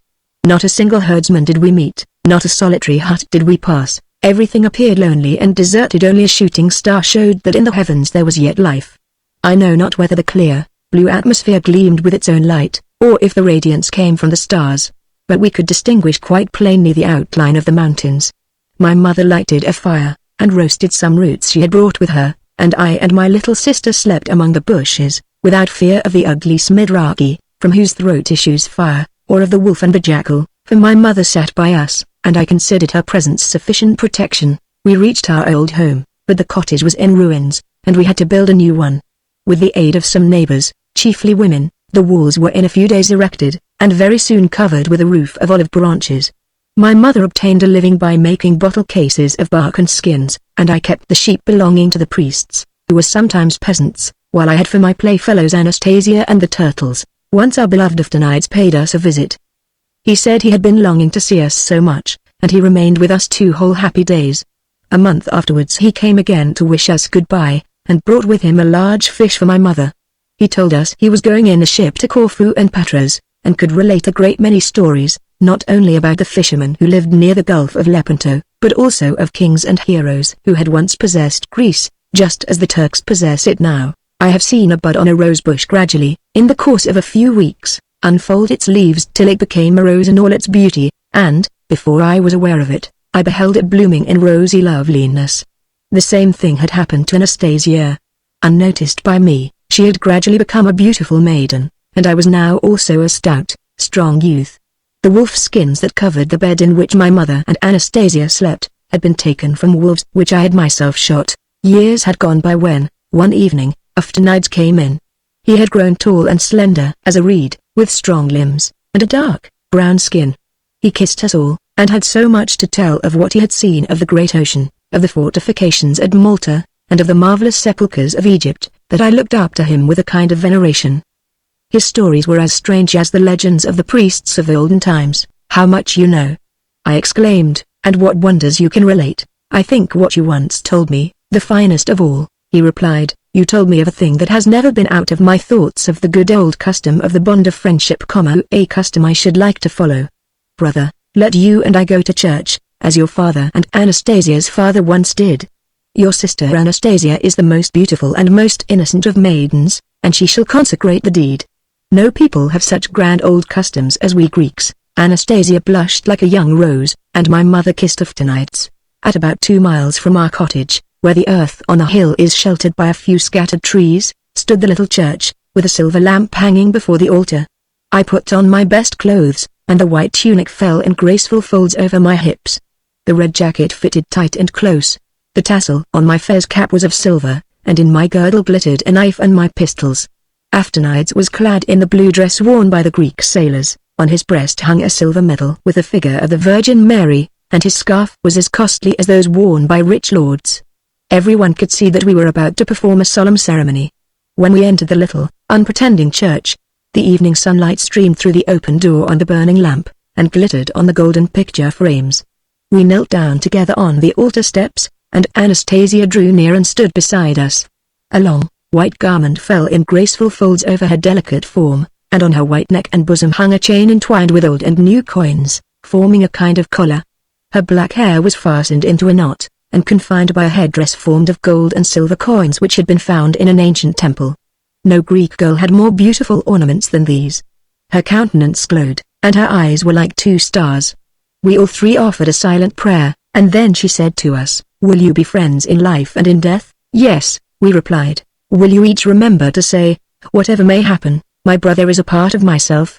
His secret is my secret, my happiness is his, self-sacrifice, patience, everything belongs to me as they do to him?" And we again answered, "Yes." Then she joined out hands and kissed us on the forehead, and we again prayed silently. After this a priest came through a door near the altar, and blessed us all 3. Then a song was sung by other holy men behind the altar screen, and the bond of eternal friendship was confirmed. When we arose, I saw my mother standing by the church door, weeping. How cheerful everything seemed now in our little cottage by the Delphian Springs. On the evening before his departure, Aftanides sat thoughtfully beside me on the slopes of the mountain. His arm was flung around me, and mine was round his neck. We spoke of the sorrows of Greece, and of the men of the country who could be trusted. Every thought of our souls lay clear before us. Presently I seized his hand. "Aftanides," I exclaimed, "there is one thing still that you must know, one thing that till now has been a secret between myself and heaven. My whole soul is filled with love, with a love stronger than the love I bear to my mother and to thee." "And whom do you love?" asked Aftanides. And his face and neck grew red as fire. "I love Anastasia," I replied. Then his hand trembled in mine, and he became pale as a corpse. I saw it, I understood the cause, and I believe my hand trembled too. I bent towards him, I kissed his forehead, and whispered, "I have never spoken of this to her, and perhaps she does not love me. Brother, think of this, I have seen her daily, she has grown up beside me, and has become a part of my soul, and she shall be thine, he exclaimed, thine. I may not wrong thee, nor will I do so. I also love her, but tomorrow I depart. In a year we will see each other again, but then you will be married, shall it not be so? I have a little gold of my own, it shall be yours. You must and shall take it. We wandered silently homeward across the mountains. It was late in the evening when we reached my mother's door. Anastasia held the lamp as we entered. My mother was not there. She looked at us tonight with a sweet but mournful expression on her face. Tomorrow you are going to leave us, she said. I am very sorry, sorry, he exclaimed, and his voice was troubled with a grief as deep as my own. I could not speak, but he seized her hand and said, our brother yonder loves you, and is he not dear to you? His very silence now proves his affection. Anastasia trembled, and burst into tears. Then I saw no one, thought of none, but her. I threw my arms round her, and pressed my lips to hers. As she flung her arms round my neck, the lamp fell to the ground, and we were in darkness, dark as the heart of poor Aftanites. Before daybreak he rose, kissed us all, and said farewell, and went away. He had given all his money to my mother for us. Anastasia was betrothed to me, and in a few days afterwards she became my wife.